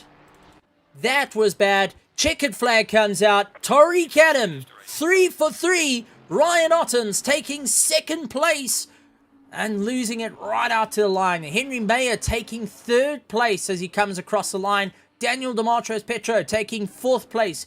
Q Duplessis, though, will be taking 5th place as he makes his way around. He is 7.2 seconds ahead of Christian Fenter in 6th. 7th is going to be Cameron De Bastos, the Sasquatch.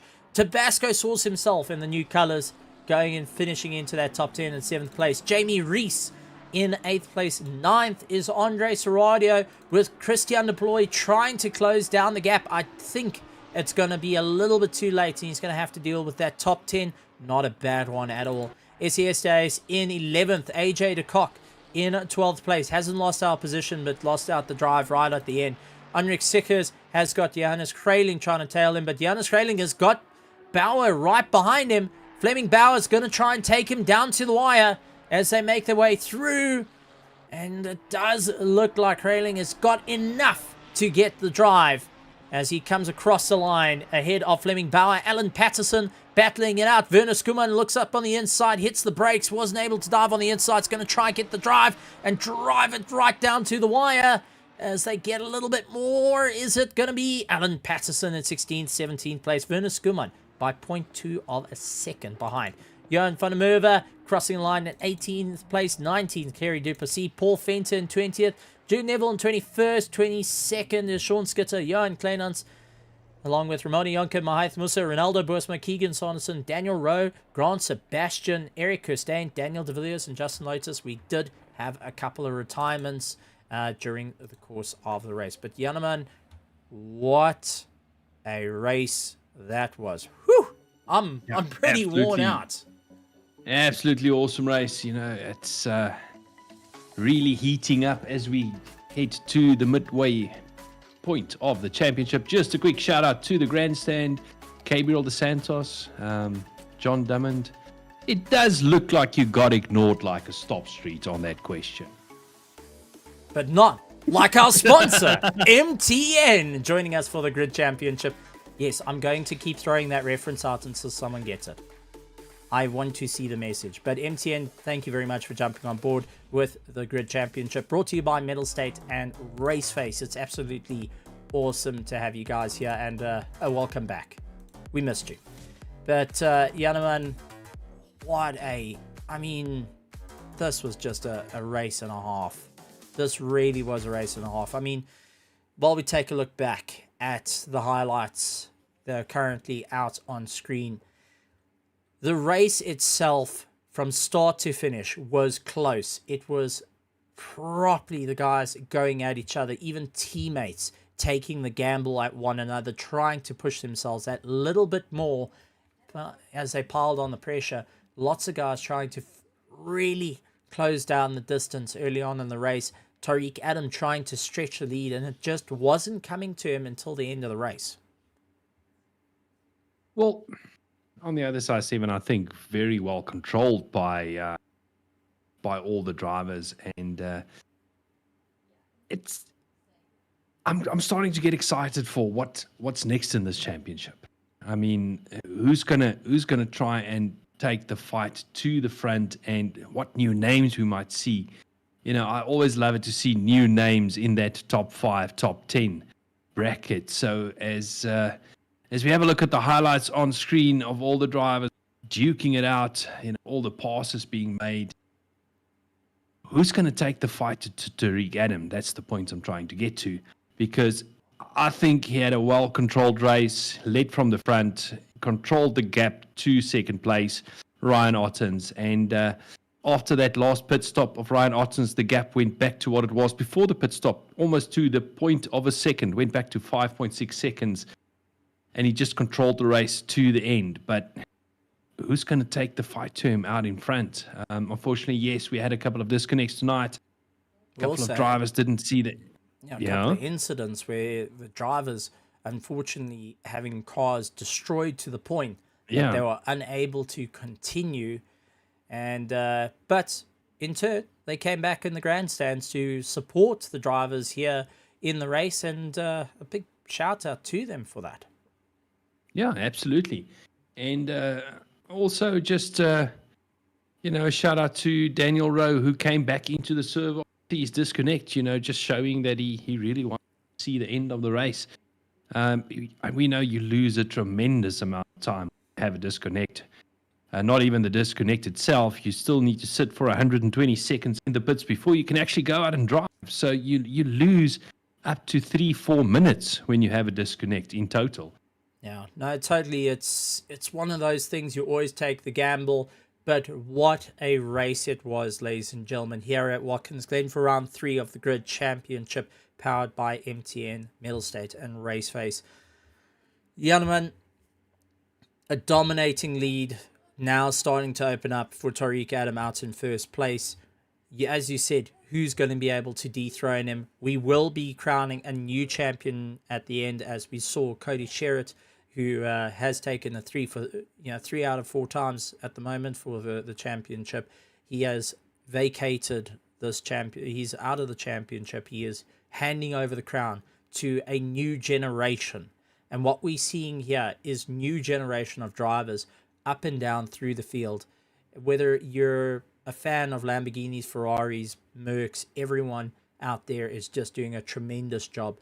From our pros, our pro-ams, our ams, our golds, our silvers that are all out fighting it out on a Thursday night, bringing all the action that we see on the screen. It's truly an honor to be a part of, seeing the racing here and to see the guys properly slugging it out.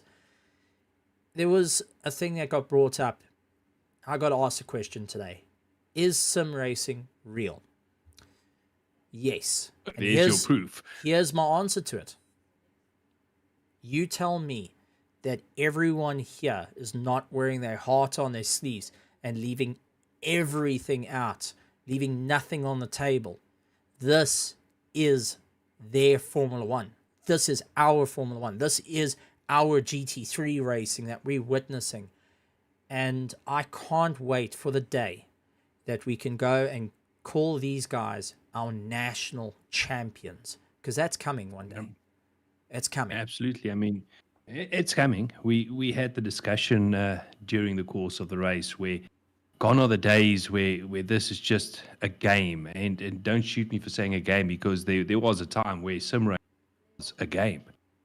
It's now a sport, and we see more and more teams getting more and more professional.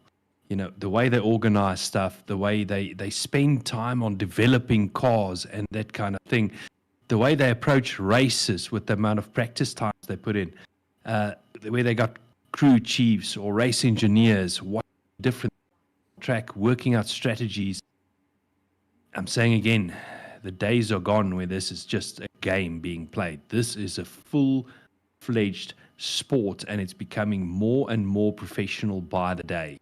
And this championship is where you want to be. The Grid Championship has definitely earned its colors and its prestige in the racing scene, and it will continue to do so, even though we're on season 4 and it's only going to get better and better. That being said, gentlemen, let's take a look at the racing to come, as during this time of August of all the fun, we have got lots of action coming to you at Mettlestate in connection with Urban X Connect.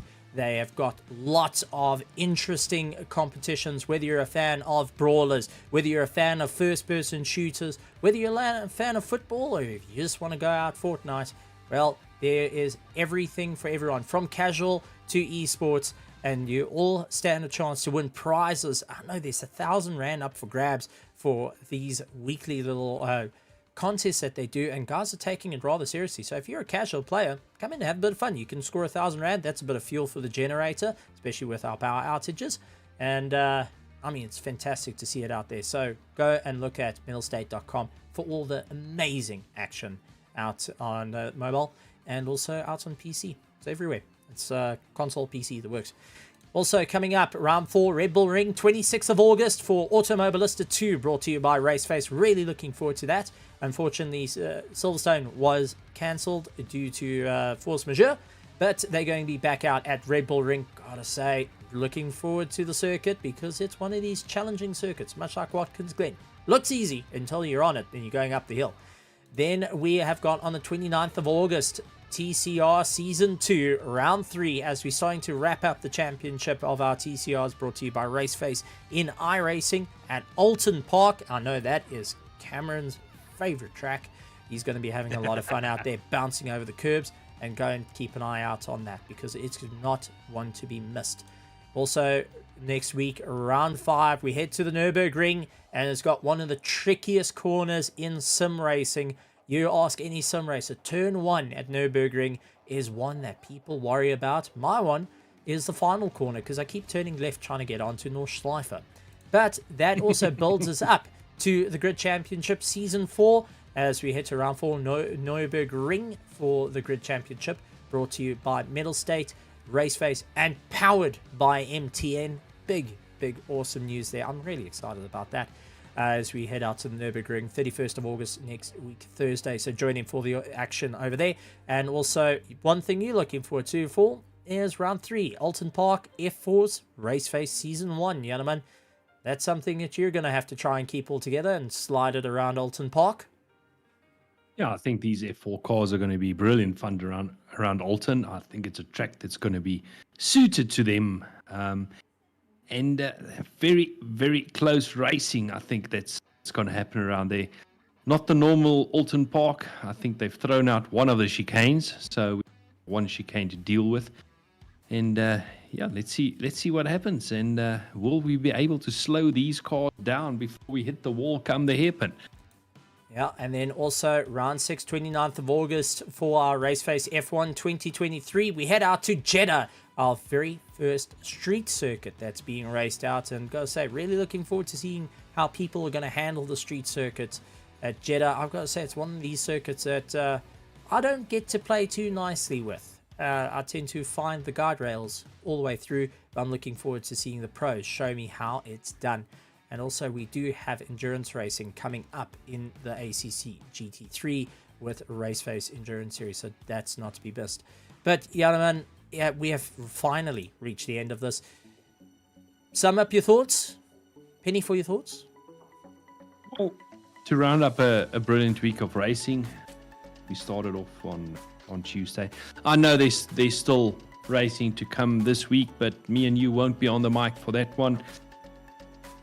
I think it's been a brilliant week and very much looking forward to another week of brilliant racing next week. And let's see who will be able to fight their way to the top, to use your words, Stephen.